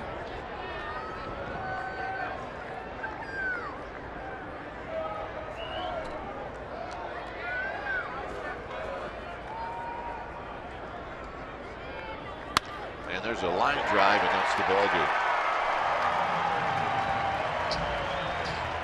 So, 1 inning killed the Giants. A 9-run 5th inning. And when it's all said and done, what I'm going to take out of this game is how well Matt Cain threw. Well, again, you're talking about the building blocks of him putting together a good year, and certainly that was the case today. I mean, it was a 1-0 ball game until a couple of little blue pits did him in the 5th, and it opened the doors for that 9-run inning you're talking about. But he's throwing the ball well, and he will be heard from again. We're going to look at his line score tomorrow and ignore it. Final score here at Coors Field in a 3-game series.